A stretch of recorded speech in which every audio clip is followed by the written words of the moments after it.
श्री वाहेगुरु साहिब जी। हर जस रे मना गाए ले, हर जस रे मना गाए ले। जो संगी है तेरो अवसर बीत्यो जात है। कहयो मान लै मेरो सो कहो टल गुर सेविया। अहनिस सहज सुभाए दर्शन परसै गुरु कै। जन्म मरण दुख जाय। दर्शन परसै गुरु कै। जन्म मरण दुख जाय।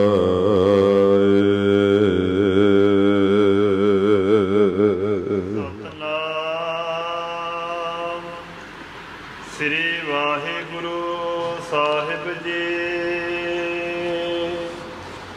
गौड़े महला नावा। साधो रचना राम बनाई। एक बिनसै एक अस्थिर मानै। अचरज लखियो ना जाई। साधो रचना राम बनाई। एक बिनसै एक अस्थिर मानै। अचरज लखियो ना जाई। रहाव काम क्रोध मोह बस प्राणी। हर मूरत बिसराई। झूठा तन साचा कर मान्यो। ज्यो सुपना रहनाई। जो दिसै सो सगल विनाशै। ज्यो बादर की छाई। जन नानक जग जानियो मिथ्या। रहयो राम सरनाई। जो दिसै सो सगल विनाशै। ज्यो बादर की छाई। जन नानक जग जानियो मिथ्या। रहयो राम सरनाई। वाहिगुरु जी का खालसा वाहिगुरु जी की फतेह। सच्चे पातशाह दीना बंधु किरपा दे सागर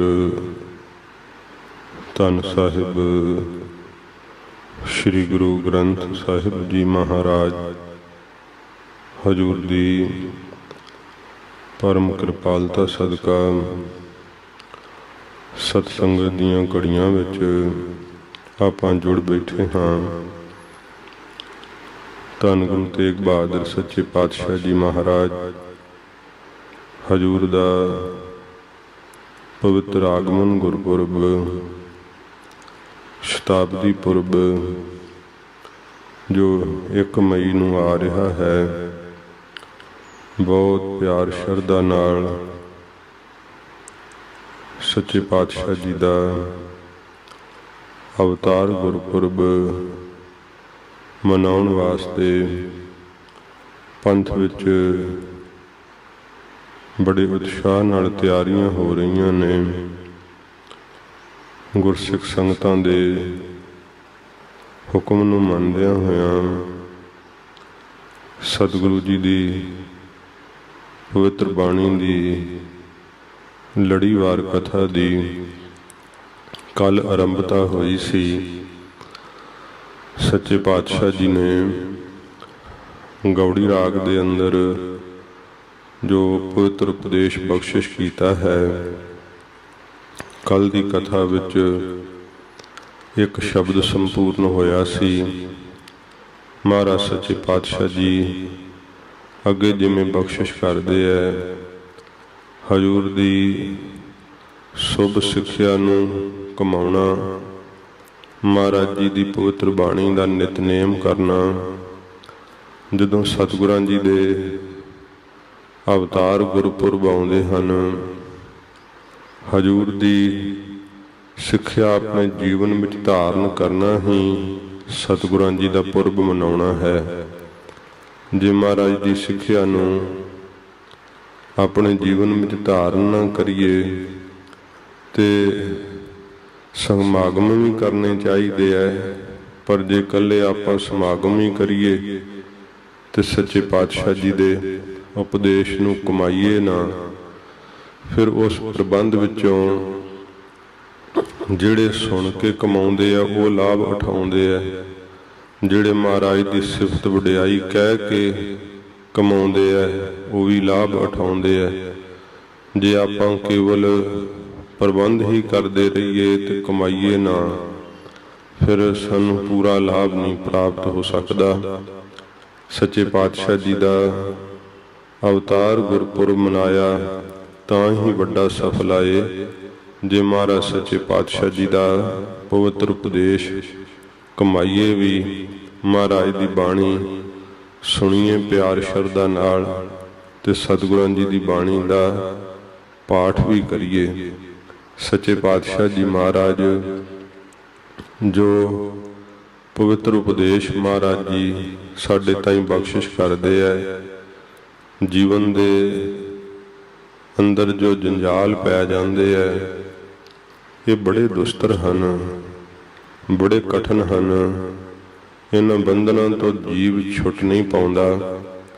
ਸੱਚੇ ਪਾਤਸ਼ਾਹ ਜੀ ਦੀ ਪਵਿੱਤਰ ਬਾਣੀ ਜੋ ਗਿਆਨ ਦੀ ਦਾਤੀ ਹੈ, ਮਹਾਰਾਜ ਸੱਚੇ ਪਾਤਸ਼ਾਹ ਜੀ ਐਸਾ ਪਵਿੱਤਰ ਉਪਦੇਸ਼ ਦਿੰਦੇ ਹੈ ਜਿਹਦੇ ਨਾਲ ਮੋਹ ਦੇ ਬੰਧਨ ਟੁੱਟ ਜਾਂਦੇ ਹੈ, ਵਕਾਰਾਂ ਦਾ ਭਾਵ ਅੰਦਰੋਂ ਨਾਸ਼ ਹੋ ਜਾਂਦਾ ਹੈ। ਸੱਚੇ ਪਾਤਸ਼ਾਹ ਜੀ ਮਹਾਰਾਜ ਜੀ ਨੇ ਕੱਲ ਦੇ ਉਪਦੇਸ਼ ਅੰਦਰ ਬਖਸ਼ਿਸ਼ ਕੀਤਾ ਸੀ ਕਿ ਉਸਤਤ ਨਿੰਦਾ ਦੋ ਤਿਆਗੈ, ਖੋਜੈ ਪਦ ਨਿਰਬਾਨਾ, ਜਨ ਨਾਨਕ ਇਹੋ ਖੇਲ ਕਠਨ ਹੈ, ਕਿਨਹੂ ਗੁਰਮੁਖ ਜਾਨਾ। ਇਹ ਬੜੀ ਔਖੀ ਖੇਡ ਹੈ, ਕੋਈ ਗੁਰਮੁਖ ਹੀ ਇਸ ਖੇਲ ਨੂੰ ਜਾਣਦਾ ਹੈ ਗੁਰੂ ਜੀ ਦੁਆਰਾ, ਤੇ ਫਿਰ ਪ੍ਰੇਮ ਦੀ ਖੇਲ ਨੂੰ ਖੇਲਦਾ ਹੋਇਆ ਮਹਾਰਾਜ ਦੇ ਦਰ ਸੁਰਖਰੂ ਹੋ ਜਾਂਦਾ ਹੈ, ਪ੍ਰਵਾਨ ਚੜ ਜਾਂਦਾ ਹੈ। ਸੱਚੇ ਪਾਤਸ਼ਾਹ ਜੀ ਕਹਿੰਦੇ ਭਾਈ ਇਹ ਬੜਾ ਔਖਾ ਮਾਰਗ ਹੈ, ਬੜਾ ਦੁਸਤਰ ਮਾਰਗ ਹੈ। ਜਿਹਨੂੰ ਮੇਰਾ ਵਾਹਿਗੁਰੂ ਇਸ ਪ੍ਰੇਮ ਦੀ ਖੇਡ ਵਿੱਚ ਖਿਡਾਉਂਦਾ ਏ, ਉਹੋ ਹੀ ਖੇਡ ਕੇ ਤੇ ਪੂਰਨ ਹੋ ਜਾਂਦਾ ਹੈ, ਵਾਹਿਗੁਰੂ ਦੇ ਦਰ ਕਬੂਲ ਪੈ ਜਾਂਦਾ ਏ। ਸੱਚੇ ਪਾਤਸ਼ਾਹ ਜੀ ਅਗਲੇ ਸ਼ਬਦ ਵਿੱਚ ਮਹਾਰਾਜ ਜਿਵੇਂ ਸਿੱਖਿਆ ਦਿੰਦੇ ਹੈ, ਪਿਆਰ ਸ਼ਰਧਾ ਨਾਲ ਸਰਵਣ ਕਰੀਏ। ਸਤਿਗੁਰੂ ਜੀ ਦੇ ਪਾਵਨ ਚਰਨਾਂ ਦਾ ਧਿਆਨ ਕਰਦੇ ਹੋਏ ਆਖੋ ਜੀ ਸਤਿਨਾਮ ਸ਼੍ਰੀ ਵਾਹਿਗੁਰੂ ਸਾਹਿਬ ਜੀ। ਸਤਿਨਾਮ ਸ਼੍ਰੀ ਵਾਹਿਗੁਰੂ ਸਾਹਿਬ ਜੀ। ਸਤਿਨਾਮ ਸ੍ਰੀ ਵਾਹਿਗੁਰੂ ਸਾਹਿਬ ਜੀ। ਗੌੜੀ ਮਹੱਲਾ ਨਾਵਾ। ਧੰਨ ਗੁਰੂ ਤੇਗ ਬਹਾਦਰ ਸੱਚੇ ਪਾਤਸ਼ਾਹ ਜੀ ਮਹਾਰਾਜ ਹਜੂਰ ਰਾਗ ਗੌੜੀ ਦੇ ਵਿੱਚ ਮਹਾਰਾਜ ਜੀ ਆਪਣੇ ਸ਼੍ਰੀ ਕੰਠ ਤੋਂ ਪਵਿੱਤਰ ਉਪਦੇਸ਼ ਦੀ ਬਖਸ਼ਿਸ਼ ਕਰਦੇ ਹਨ। ਰਚਨਾ ਰਾਮ ਬਣਾਈ। ਸਿੱਖਾਂ ਨੇ ਮਹਾਰਾਜ ਜੀ ਦੇ ਚਰਨਾਂ 'ਚ ਬੇਨਤੀ ਕੀਤੀ ਹੈ, ਸੱਚੇ ਪਾਤਸ਼ਾਹ ਜੀ ਇਸ ਸੰਸਾਰ ਦੀ ਰਚਨਾ ਕੋਈ ਕਿਸੇ ਤਰ੍ਹਾਂ ਮੰਨਦਾ ਹੈ, ਕੋਈ ਤੱਤਾਂ ਨੂੰ ਕਾਰਨ ਮੰਨਦਾ ਹੈ, ਕੋਈ ਕਰਮਾਂ ਨੂੰ ਕਾਰਨ ਮੰਨਦਾ ਹੈ, ਕੋਈ ਕਾਲ ਨੂੰ ਕਾਰਨ ਮੰਨਦਾ ਏ। ਮਹਾਰਾਜ ਆਪ ਕਿਰਪਾ ਕਰਕੇ ਦੱਸੋ ਇਹ ਜਿਹੜੀ ਰਚਨਾ ਹੈ ਇਹ ਕਿਵੇਂ ਬਣੀ ਹੈ ਸਾਰੀ। ਤੋ ਸੱਚੇ ਪਾਤਸ਼ਾਹ ਜੀ ਸਿੱਖਾਂ ਦੀ ਬੇਨਤੀ ਸੁਣ ਕੇ ਹਜੂਰ ਫਰਮਾਉਂਦੇ ਹਨ, ਰਚਨਾ ਰਾਮ ਬਣਾਈ। ਹੇ ਸਾਧ ਪੁਰਖੋ, ਸ੍ਰੇਸ਼ਟ ਜਨੋ, ਇਹ ਜਿਹੜੀ ਰਚਨਾ ਹੈ ਸੰਸਾਰ ਦੀ ਇਹ ਮੇਰੇ ਵਾਹਿਗੁਰੂ ਨੇ ਬਣਾਈ ਹੈ। ਰਮੇ ਹੋਏ ਰਾਮ ਨੇ ਆਪ ਰਚਨਾ ਨੂੰ ਰਚਿਆ ਹੈ, ਕਿਉਂਕਿ ਇਸ ਸਾਰੇ ਪਸਾਰੇ ਨੂੰ ਬਣਾਉਣ ਵਾਲਾ ਕੋਈ ਹੋਰ ਨਹੀਂ।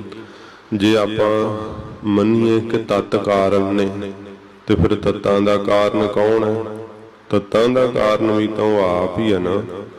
ਕਾਲ ਕਾਰਨ ਹੈ ਤੇ ਕਾਲ ਦਾ ਕਾਰਨ ਕੌਣ ਹੈ? ਉਹ ਆਪ ਹੈ, ਵਾਹਿਗੁਰੂ।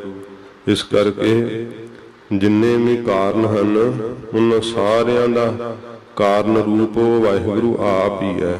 ਕਾਰਜ ਰੂਪ ਵੀ ਆਪ ਹੈ, ਕਾਰਨ ਰੂਪ ਵੀ ਉਹ ਆਪ ਹੈ। ਸਤਿਗੁਰੂ ਜੀ ਕਹਿੰਦੇ ਨੇ, ਹੇ ਸ੍ਰੇਸ਼ਟ ਜਨੋ, ਇਹ ਜਿਹੜੀ ਰਚਨਾ ਹੈ ਸਾਰੀ ਕਾਇਨਾਤ ਦੀ ਇਹ ਮੇਰੇ ਰਮੇ ਹੋਏ ਰਾਮ ਨੇ, ਵਾਹਿਗੁਰੂ ਨੇ ਆਪ ਬਣਾਉਣਾ ਕੀਤੀ ਆ।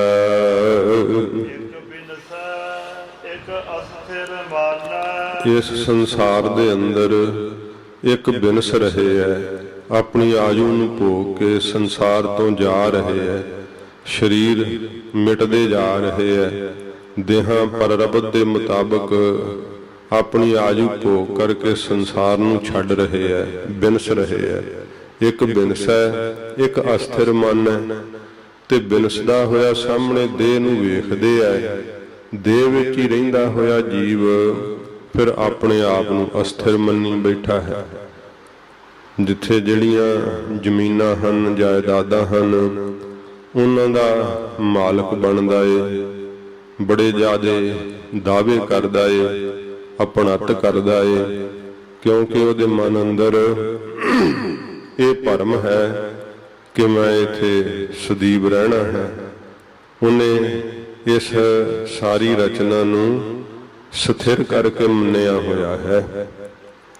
ਪਰ ਮਹਾਰਾਜ ਕਹਿੰਦੇ ਤਾਂ ਸਾਰਾ ਪਸਾਰਾ ਜਿਹੜਾ ਉਹ ਚਲੇ ਜਾਣ ਵਾਲਾ ਹੈ, ਸਥਿਰ ਰਹਿਣ ਵਾਲਾ ਨਹੀਂ ਹੈ। ਅੱਖਾਂ ਦੇ ਸਾਹਮਣੇ ਜਾਂਦਾ ਹੋਇਆ ਸੰਸਾਰ ਦਿਸਦਾ ਏ, ਦੇਹਾਂ ਮਿਟਦੀਆਂ ਹੋਈਆਂ ਬਿਨਸਦੀਆਂ ਹੋਈਆਂ ਦਿਸਦੀਆਂ ਨੇ। ਇੱਕ ਬਿਨਸ ਰਿਹਾ ਹੈ, ਇੱਕ ਫਿਰ ਮਾਇਆ ਦੇ ਪ੍ਰਭਾਵ ਕਰਕੇ ਸੱਚੇ ਪਾਤਸ਼ਾਹ ਜੀ ਕਹਿੰਦੇ ਆਪਣੇ ਆਪ ਨੂੰ ਸਥਿਰ ਮੰਨ ਰਿਹਾ ਹੈ ਕਿ ਸੰਸਾਰ ਦੇ ਅੰਦਰ ਮੈਂ ਅਮਰ ਹਾਂ, ਅਟਲ ਹਾਂ। ਐਸਾ ਭਰਮ ਉਹਦੇ ਮਨ ਦੇ ਅੰਦਰ ਮਹਾਰਾਜ ਕਹਿੰਦੇ ਭਾਈ ਇਹ ਪਿਆ ਹੋਇਆ ਜੀਵਾਂ ਦੇ। ਅਚਰਜ ਲਖਿਓ ਨਾ ਜਾਈ। ਇਹ ਜਿਹੜਾ ਮਹਾਰਾਜ ਭਰਮ ਕਿਉਂ ਹੈ? ਸਤਿਗੁਰੂ ਜੀ ਕਹਿੰਦੇ ਇਹ ਮਾਇਆ ਦਾ ਭੇਦ ਹੈ, ਇਹ ਮਾਇਆ ਦਾ ਪਰਦਾ ਹੈ, ਬੜਾ ਅਚਰਜ ਹੈ। ਇਹ ਲਖਿਆ ਨਹੀਂ ਜਾਂਦਾ ਹੈ, ਜੀਆਂ ਤੋਂ ਜਾਣਿਆ ਨਹੀਂ ਜਾਂਦਾ ਹੈ। ਦੇਹ ਵਿੱਚ ਰਹਿਣਾ ਨਹੀਂ, ਪਤਾ ਵੀ ਹੈ ਪਰ ਉਸ ਦਾ ਗਿਆਨ ਨਹੀਂ ਹੁੰਦਾ, ਜੀਵ ਨੂੰ ਸੋਝੀ ਨਹੀਂ ਪੈਂਦੀ ਹੈ। ਸੱਚੇ ਪਾਤਸ਼ਾਹ ਜੀ ਕਹਿੰਦੇ ਸੁੱਤਾ ਪਿਆ ਮਨ ਜਾਗਦਾ ਹੀ ਨਹੀਂ, ਫਿਰ ਉਹਨਾਂ ਹੀ ਧੰਦਿਆਂ ਵਿੱਚ ਲੱਗਾ ਰਹਿੰਦਾ ਹੈ। ਜਿਨ੍ਹਾਂ ਧੰਦਿਆਂ ਨੂੰ ਕਰਦਿਆਂ ਹੋਇਆ ਕਿਸੇ ਦੀ ਦੇਹ ਛੁੱਟੀ ਹੈ, ਸੰਸਾਰ ਤੋਂ ਉਹ ਚਲਿਆ ਗਿਆ ਹੈ, ਮੁੜੇ ਸੰਸਾਰ ਵਿੱਚ ਫੇਰਾ ਹੀ ਨਹੀਂ ਪਾਉਣਾ, ਆਉਣਾ ਹੀ ਨਹੀਂ। ਜਿਸ ਨੇ ਦੇਹ ਛੁੱਟ ਗਈ ਹੈ ਤੇ ਦੂਸਰਾ ਫਿਰ ਆਪਣੀ ਦੇਹ ਨੂੰ ਸਦਾ ਰਹਿਣ ਵਾਲੀ ਮੰਨ ਰਿਹਾ ਹੈ। ਸੱਚੇ ਪਾਤਸ਼ਾਹ ਕਹਿੰਦੇ ਗੁਰਸਿੱਖੋ, ਮਾਇਆ ਦਾ ਭੇਦ ਪਿਆ ਹੋਇਆ, ਮਾਇਆ ਦਾ ਪਰਦਾ ਪਿਆ ਹੋਇਆ, ਬੜਾ ਹੀ ਅਚਰਜ ਹੈ। ਇਹ ਲਖਿਆ ਨਹੀਂ ਜਾਂਦਾ। ਵਾਹਿਗੁਰੂ ਦੇ ਸਰੂਪ ਨੂੰ ਲਖ ਨਹੀਂ ਪਾਉਂਦਾ ਹੈ, ਵਾਹਿਗੁਰੂ ਦੇ ਸਰੂਪ ਨੂੰ ਨਹੀਂ ਜਾਣਿਆ ਜਾਂਦਾ। ਇਹ ਮਾਇਆ ਦਾ ਭੇਦ ਜਿਹੜਾ ਨਾ, ਇਹ ਬੜਾ ਅਸਚਰਜ ਹੈ, ਇਹ ਜੀਵ ਨੂੰ ਸਮਝ ਨਹੀਂ ਪੈਂਦਾ ਹੈ। ਵਿਸ਼ਰਾਮ ਦੇ ਕੇ ਮਹਾਰਾਜ ਫਰਮਾਉਂਦੇ ਹਨ,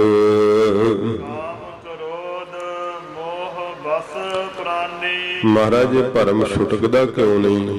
ਮਹਾਰਾਜ ਕਹਿੰਦੇ ਆ, ਗੁਰਸਿੱਖੋ, ਅਸਲ ਵਿੱਚ ਜਿਹੜਾ ਜੀਵ ਹੈ ਕਾਮ, ਕ੍ਰੋਧ ਤੇ ਮੋਹ ਦੇ ਵਸ ਪੈ ਗਿਆ ਹੈ। ਇਹ ਪ੍ਰਾਣਾਧਾਰੀ ਜੀਵ ਇਹਨਾਂ ਦੇ ਵਸ਼ੀਕਾਰ ਹੋ ਗਿਆ, ਇਹਨਾਂ ਦੇ ਅਧੀਨ ਹੋ ਗਿਆ ਹੈ। ਸੱਚੇ ਪਾਤਸ਼ਾਹ ਜੀ ਫਰਮਾਉਂਦੇ ਹਨ,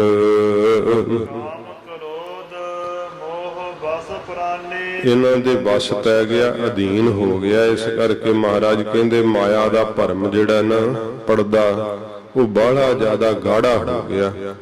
ਵਿਸ਼ੇ ਦੇ ਫੁਰਨੇ ਨਹੀਂ ਛੱਡਦੇ, ਕ੍ਰੋਧ ਕਰਕੇ ਬੁੱਧੀ ਜਿਹੜੀ ਆ ਉਹ ਕੰਮ ਹੀ ਨਹੀਂ ਕਰਦੀ, ਮੋਹ ਕਰਕੇ ਗਿਆਨ ਹੀ ਨਹੀਂ ਹੁੰਦਾ। ਤੇ ਜੀਵ ਜਦੋਂ ਇਹਨਾਂ ਦੇ ਵਸ਼ੀਕਾਰ ਹੋ ਗਿਆ ਹੈ, ਕਾਮ ਦੇ, ਕ੍ਰੋਧ ਦੇ ਤੇ ਮੋਹ ਦੇ, ਇਹ ਮਹਾਰਾਜ ਕਹਿੰਦੇ ਭਾਈ ਅਧੀਨ ਹੋ ਗਿਆ, ਕੈਦੀ ਹੋ ਗਿਆ ਇਹਨਾਂ ਦਾ।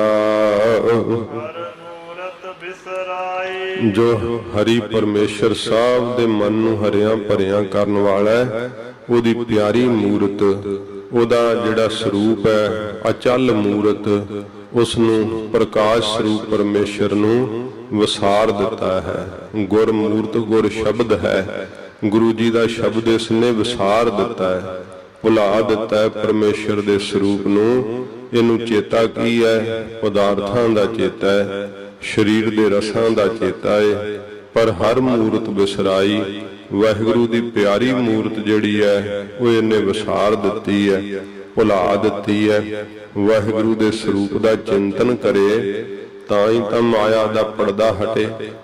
ਮਾਇਆ ਦਾ ਭਰਮ ਤਾਂ ਗਾੜਾ ਹੁੰਦਾ ਜਾਂਦਾ ਹੈ, ਕਿਉਂਕਿ ਇਹ ਵਿਕਾਰਾਂ ਦੇ ਵਸ ਪੈ ਗਿਆ ਹੈ।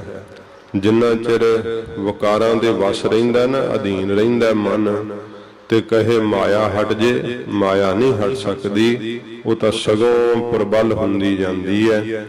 ਮਹਾਰਾਜ ਨੇ ਫਰਮਾਇਆ ਹੈ ਕਿ ਜੇ ਤੂੰ ਵਾਹਿਗੁਰੂ ਨੂੰ ਚੇਤਾ ਹੀ ਨਹੀਂ ਕਰਦਾ, ਪਰਮੇਸ਼ਰ ਦੇ ਪਿਆਰੇ ਸਰੂਪ ਨੂੰ ਦਿਲੋਂ ਭੁਲਾ ਹੀ ਛੱਡਿਆ, ਤੇ ਫਿਰ ਵਿਕਾਰਾਂ ਦੇ ਅਧੀਨ ਹੀ ਪਵੇਂਗਾ ਨਾ। ਵਾਹਿਗੁਰੂ ਜੀ ਦਾ ਚਿੰਤਨ ਹੀ ਤੈਨੂੰ ਵਿਕਾਰਾਂ ਤੋਂ ਮੁਕਤ ਕਰ ਸਕਦਾ ਹੈ, ਵਿਕਾਰਾਂ ਦੀ ਕੈਦ ਤੋਂ ਛੁਡਾ ਸਕਦਾ ਹੈ। ਵਾਹਿਗੁਰੂ ਦਾ ਚਿੰਤਨ, ਪਰਮੇਸ਼ਰ ਦੇ ਸਰੂਪ ਦਾ ਧਿਆਨ ਕਰੇਗਾ ਤੇ ਤੇਰੇ ਅੰਦਰ ਸਦਬੁੱਧੀ ਆਵੇਗੀ, ਚੰਗੀ ਸੋਝੀ ਤੇਰੇ ਅੰਦਰ ਆਵੇਗੀ, ਵਿਕਾਰਾਂ ਤੋਂ ਮੁਕਤ ਹੋਣ ਦਾ ਤੈਨੂੰ ਬਲ ਪ੍ਰਾਪਤ ਹੋਵੇਗਾ। ਤੇ ਫਿਰ ਜਦੋਂ ਤੂੰ ਵਿਕਾਰਾਂ ਤੋਂ ਆਜ਼ਾਦ ਹੋਇਆ, ਮਾਇਆ ਦਾ ਪਰਦਾ ਹਟੇਗਾ, ਵਾਹਿਗੁਰੂ ਦੇ ਸਰੂਪ ਨੂੰ ਵੇਖ ਸਕੇਗਾ, ਤੇ ਇਹ ਤੈਨੂੰ ਅਸਚਰਜ ਭੇਦ ਜਿਹੜਾ ਏ ਉਹ ਸਮਝ ਪੈ ਜਾਏਗਾ। ਫਿਰ ਤੈਨੂੰ ਪਤਾ ਲੱਗ ਜਾਣਾ ਕਿ ਸੰਸਾਰ ਤਾਂ ਸਭ ਮਿੱਥਿਆ ਏ, ਇਹਨੂੰ ਛੱਡ ਕੇ ਇੱਕ ਦਿਨ ਚਲੇ ਜਾਣਾ ਹੈ। ਕਿਉਂ ਇਹ ਤੇ ਮਿਹਰ ਕਰਨੀ ਹੈ, ਕਿਉਂ ਆਪਣਤ ਕਰਨੀ ਹੈ? ਝੂਠੀ ਮਿਹਰ ਤੇਰੇ ਅੰਦਰੋਂ ਛੁਟਕ ਜਾਵੇਗੀ। ਮਹਾਰਾਜ ਕਹਿੰਦੇ ਹੈ ਜੀਵ, ਇਹ ਪ੍ਰਾਣਾਧਾਰੀ, ਤੂੰ ਪਰਮੇਸ਼ਰ ਦੀ ਹਰੀ ਦੀ ਮੂਰਤ ਨੂੰ, ਉਹਦੇ ਸਰੂਪ ਨੂੰ ਵਿਸਾਰ ਦਿੱਤਾ ਹੈ, ਭੁਲਾ ਦਿੱਤਾ ਏ।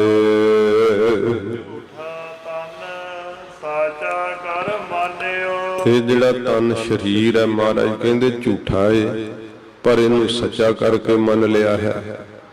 ਜੇ ਪਹਿਲੇ ਸੰਸਾਰ ਤੋਂ ਹੋ ਗੁਜਰੇ ਐ, ਉਹਨਾਂ ਦੀਆਂ ਦੇਹਾਂ ਰਹਿ ਗਈਆਂ, ਤੇ ਫਿਰ ਤਾਂ ਤੂੰ ਵੀ ਭਾਈ ਆਪਣੀ ਦੇਹ ਨੂੰ ਅਸਥਿਰ ਮੰਨ ਲੈ। ਪਰ ਜਦੋਂ 100 ਸਾਲ ਪਹਿਲਾਂ ਇਸ ਸੰਸਾਰ ਤੋਂ ਜਿਹੜੇ ਉਹ ਨਹੀਂ ਰਹੇ, ਹੁਣ ਜਿਹੜੇ ਜੀ ਰਹੇ 100 ਸਾਲ ਬਾਅਦ ਇਹ ਨਹੀਂ ਹੋਣਗੇ। ਇਹ ਤਾਂ ਚੱਲਦਾ ਪ੍ਰਵਾਹ ਹੈ ਸੰਸਾਰ ਦਾ। ਤਾਂ ਸੱਚੇ ਪਾਤਸ਼ਾਹ ਜੀ ਮਹਾਰਾਜ ਕਹਿੰਦੇ ਹਨ,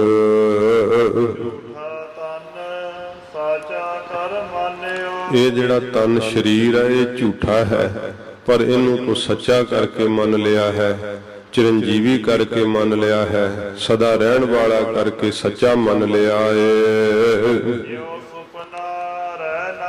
ਮਹਾਰਾਜ ਕਹਿੰਦੇ ਪਰ ਤਨ ਇਸ ਤਰ੍ਹਾਂ ਦਾ ਹੈ ਜਿਉ ਸੁਪਨਾ ਰਹਿਣ ਆਈ। ਰਾਤ ਦੇ ਸਮੇਂ ਜਿਹੜਾ ਤੈਨੂੰ ਸੁਪਨਾ ਆਈ ਆਉਂਦਾ ਹੈ ਨਾ, ਤੇ ਉਹ ਸੁਪਨਾ ਰਾਤ ਦਾ ਉਦੋਂ ਤੱਕ ਹੀ ਸੱਚਾ ਭਾਸਦਾ ਜਦੋਂ ਤੱਕ ਤੂੰ ਸੁਪਨੇ ਵਿੱਚ ਹੁੰਦਾ। ਤੇ ਜਦੋਂ ਸੁਪਨਾ ਖੁੱਲ ਜਾਂਦਾ ਹੈ ਸਾਰਾ ਸੁਪਨਾ ਮਿੱਥਿਆ ਝੂਠ। ਉਸੇ ਸਮੇਂ ਜਦੋਂ ਜਾਗ ਖੁੱਲਦੀ ਹੈ ਪਤਾ ਲੱਗ ਜਾਂਦਾ ਕਿ ਇਹ ਤਾਂ ਸੁਪਨਾ ਸੀਗਾ। ਤੇ ਕੀ ਸੁਪਨੇ ਦੀ ਚੀਜ਼ ਨੂੰ ਤੂੰ ਸੱਚ ਮੰਨ ਕਰਕੇ ਕਦੇ ਬਾਹਰ ਪ੍ਰਗਟ ਕੀਤਾ ਹੈ? ਸੁਪਨੇ ਵਿੱਚ ਬਹੁਤ ਜ਼ਿਆਦਾ ਅਮੀਰ ਹੋ ਗਿਆ ਹੋਵੇਂ ਤੇ ਸੁਪਨੇ ਵਿੱਚ ਜਿਹੜੀਆਂ ਮੋਹਰਾਂ ਪ੍ਰਾਪਤ ਹੋਈਆਂ, ਜਿਹੜੀ ਮਾਇਆ ਪ੍ਰਾਪਤ ਹੋਈ ਸੁਪਨੇ ਵਿੱਚ ਲੱਭੀ, ਉਹਨੂੰ ਪ੍ਰਤੱਖ ਕਦੇ ਖਰਚਿਆ ਹੀ? ਕਿਉਂਕਿ ਉਹ ਤੇ ਸੁਪਨੇ ਦੀ ਹੈ, ਅਣਹੋਈ ਹੈ। ਤੂੰ ਪ੍ਰਤੱਖ ਉਹਦੇ ਨਾਲ ਲਾਭ ਨਹੀਂ ਉਠਾ ਸਕਦਾ ਹੈ। ਸੱਚੇ ਪਾਤਸ਼ਾਹ ਜੀ ਕਹਿੰਦੇ ਐ ਇਹ ਤੇਰਾ ਤਨ ਸਰੀਰ ਬਿਲਕੁਲ ਇਹੋ ਜਿਹਾ ਏ ਜਿਵੇਂ ਰਾਤ ਦਾ ਆਇਆ ਹੋਇਆ ਸੁਪਨਾ ਹੈ। ਇਹ ਕੇਵਲ ਤੈਨੂੰ ਅਵਿਦਿਆ ਦੀ ਨੀਂਦ ਦੇ ਵਿੱਚ ਇਹ ਮਹਾਰਾਜ ਕਹਿੰਦੇ ਜਿਹੜਾ ਸਾਰਾ ਜਗਤ ਹੈ ਨਾ ਇਹ ਸੁਪਨਾ ਆਇਆ ਹੋਇਆ। ਸੁਪਨਾ ਵੇਖ ਰਿਹਾ ਤੂੰ ਸਾਰਾ। ਸੁਪਨੇ ਦੇ ਹੀ ਮਾਤਾ ਪਿਤਾ ਨੇ, ਸੁਪਨੇ ਦੀ ਤੇਰੀ ਦੇਹ ਹੈ, ਸੁਪਨੇ ਦੇ ਤੇਰੇ ਮਿੱਤਰ ਸੰਬੰਧੀ ਨੇ, ਸੁਪਨੇ ਦੇ ਹੀ ਤੈਨੂੰ ਸੁੱਖ ਮਿਲ ਰਹੇ ਹੈ, ਸੁਪਨੇ 'ਚ ਹੀ ਦੁਖੀ ਹੋ ਕੇ ਦੁੱਖ ਭੋਗ ਰਿਹਾ ਹੈ। ਇਹ ਜੋ ਕੁਝ ਸੰਸਾਰ ਦੀ ਖੇਲ ਹੈ ਜੋ ਸੁਪਨਾ ਅਰ ਪੇਖਣਾ ਐਸੇ ਜਗ ਕੋ ਜਾਨ ਇਨ ਮੈਂ ਕਛ ਸਾਚੋ ਨਹੀਂ ਨਾਨਕ ਬਿਨ ਭਗਵਾਨ। ਸੱਚੇ ਪਾਤਸ਼ਾਹ ਕਹਿੰਦੇ ਇਹੋ ਜਗ ਐਸਾ ਸੁਪਨੇ ਜੈਸਾ ਜੀਵਨ ਸੁਪਨ ਸਮਾਨੰ। ਜਿਉਂ ਮਹਾਰਾਜ ਕਹਿੰਦੇ ਨੇ ਸੁਪਨਾ ਰਹਿ ਆਈ, ਜਿਵੇਂ ਰਾਤ ਦਾ ਸੁਪਨਾ ਆਉਂਦਾ ਹੈ ਨਾ ਇਸ ਤਰ੍ਹਾਂ ਤੇਰਾ ਇਹ ਤਨ ਹੈ, ਸਰੀਰ ਹੈ। ਸੁਪਨਾ ਬਿਨਸਨ ਦੇ ਨਾਲ ਹੀ ਖੁੱਲਣ ਦੇ ਨਾਲ ਹੀ ਪਤਾ ਲੱਗਦਾ ਹੈ। ਪਰ ਇੱਕ ਗੱਲ ਹੈ ਜਿੰਨਾ ਚਿਰ ਸੁਪਨਾ ਆਉਂਦਾ ਰਹਿੰਦਾ ਹੈ ਸੁਪਨੇ ਦੇ ਦੌਰਾਨ ਜੀਵ ਨੂੰ ਨਹੀਂ ਪਤਾ ਲੱਗਦਾ ਕਿ ਮੈਂ ਸੁਪਨੇ ਵਿੱਚ ਹਾਂ। ਉਦੋਂ ਜੇ ਸੁਪਨੇ ਵਿੱਚ ਰੋਣ ਲੱਗ ਪਏ ਤੇ ਕਈ ਪ੍ਰਤੱਖ ਹੀ ਰੋਣ ਲੱਗ ਪੈਂਦੇ ਆ। ਜੇ ਸ਼ੇਰ ਦਿਸ ਪਏ ਤੇ ਡਰ ਕੇ ਦੌੜਦੇ ਆ, ਦੌੜਿਆ ਨਹੀਂ ਜਾਂਦਾ ਸੁਪਨੇ ਵਿੱਚ। ਜੇ ਹੱਸਣ ਲੱਗ ਜੇ ਸੁਪਨੇ 'ਚ ਕਈ ਪ੍ਰਤੱਖ ਹੀ ਹੱਸਣ ਲੱਗ ਪੈਂਦੇ ਆ। ਸੁਪਨਾ ਵੇਖ ਰਿਹਾ ਹੁੰਦਾ ਹੈ ਪਰ ਉਹਨੂੰ ਸੁਪਨਾ ਨਹੀਂ ਸਮਝ ਰਿਹਾ ਹੁੰਦਾ, ਉਸ ਸਮੇਂ ਸੱਚ ਵਰਤ ਰਿਹਾ ਹੁੰਦਾ। ਤੇ ਜੋ ਕੁਝ ਕਈਆਂ ਨੂੰ ਪ੍ਰਤੀਤ ਹੁੰਦਾ ਸੁਪਨੇ ਦੇ ਅੰਦਰ ਪ੍ਰਤੱਖ ਸਰੀਰ ਦੇ ਉੱਤੇ ਤਰੇਲੀਆਂ ਆ ਜਾਂਦੀਆਂ ਹਨ। ਜਿਹੜਾ ਨਰਪਤੇ ਇੱਕ ਸਿੰਘਾਸਨ ਸੋਇਆ ਸੁਪਨੇ ਭਇਆ ਭਿਖਾਰੀ ਅਛਤ ਰਾਜ ਵਿਚਰਤ ਦੁਖ ਪਾਇਆ ਸੋ ਗਤ ਭਈ ਹਮਾਰੀ। ਭਾਵੇਂ ਉਹ ਪ੍ਰਮਾਣ ਨਿਜ ਸਰੂਪ ਦੇ ਪਹਿਚਾਨਣ ਤੋਂ ਹੈ ਪਰ ਉਹ ਸੁਪਨੇ ਦੇ ਵਿੱਚ ਭਿਖਾਰੀ ਬਣ ਗਿਆ ਨਾ। ਮਹਾਰਾਜ ਕਹਿੰਦੇ ਇਹ ਤਨ ਜਿਹੜਾ ਤੇਰਾ ਸਰੀਰ ਹੈ ਜਿਵੇਂ ਰਾਤ ਦਾ ਸੁਪਨਾ ਅਣਹੋਇਆ ਏ ਇਸ ਤਰ੍ਹਾਂ ਤੇਰਾ ਸਰੀਰ ਅਣਹੋਇਆ ਏ। ਨਾ ਇਹ ਪਹਿਲਾਂ ਸੀ ਨਾ ਹੁਣ ਹੈ ਨਾ ਬਾਅਦ ਚ ਹੋਏਗਾ। ਤੇ ਕੀ ਇਸ ਦਾ ਤੂੰ ਮਾਣ ਕਰੀ ਬੈਠਾ ਹੈ ਕਿ ਇਹ ਸਦਾ ਰਹੇਗਾ। ਸੱਚੇ ਪਾਤਸ਼ਾਹ ਕਹਿੰਦੇ ਰਚਨਾ ਜਿਹੜੀ ਹੈ ਇਹ ਬੜੀ ਅਚਰਜ ਹੈ। ਇਸ ਰਚਨਾ ਦੀ ਸਚਾਈ ਗੁਰਸਿੱਖੋ ਸਮਝਣਾ ਕਰੋ। ਜਿਹੜੀ ਰਚਨਾ ਅੱਖਾਂ ਨਾਲ ਦਿਖਾਈ ਦੇ ਰਹੀ ਹੈ ਜਿਵੇਂ ਕੋਈ ਜਾਦੂਗਰ ਦਾ ਤਮਾਸ਼ਾ ਵੇਖਦਾ ਨਾ ਤੇ ਤਮਾਸ਼ਾ ਉਹਨੂੰ ਇਉਂ ਲੱਗਦਾ ਕਿ ਬੜਾ ਅਚਰਜ ਕਰ ਰਿਹਾ ਹੈ, ਹੈਰਾਨੀਜਨਕ ਵੇਖ ਕਰਕੇ ਤੇ ਫਿਰ ਉਹਦੇ ਲਈ ਉਹਨੂੰ ਪੈਸੇ ਦਿੰਦੇ ਆ। ਜੇ ਕਰਕੇ ਉਹਨਾਂ ਨੂੰ ਪਤਾ ਲੱਗ ਜਾਵੇ ਕਿ ਇਹ ਸਚਾਈ ਕੀ ਹੈ ਇਹਦੇ ਪਿੱਛੇ ਫਿਰ ਉਹਦੇ ਤੇ ਕੋਈ ਜਿਹੜਾ ਹੈ ਉਹ ਪ੍ਰਭਾਵਿਤ ਨਹੀਂ ਹੁੰਦਾ। ਮਹਾਰਾਜ ਕਹਿੰਦੇ ਸੰਸਾਰ ਦੇ ਅੰਦਰ ਸਾਰਾ ਤਮਾਸ਼ਾ ਹੈ, ਜੀਵ ਦਾ ਮਨ ਪ੍ਰਭਾਵਿਤ ਹੋ ਰਿਹਾ ਹੈ। ਪੇਖਣਾ ਤਮਾਸ਼ੇ ਨੂੰ ਕਹਿੰਦੇ ਜਿਉਂ ਸੁਪਨਾ ਔਰ ਪੇਖਣਾ। ਪੇਖਣਾ ਤਮਾਸ਼ੇ ਨੂੰ ਕਹਿੰਦੇ ਬਾਜੀਗਰ ਦਾ ਤਮਾਸ਼ਾ।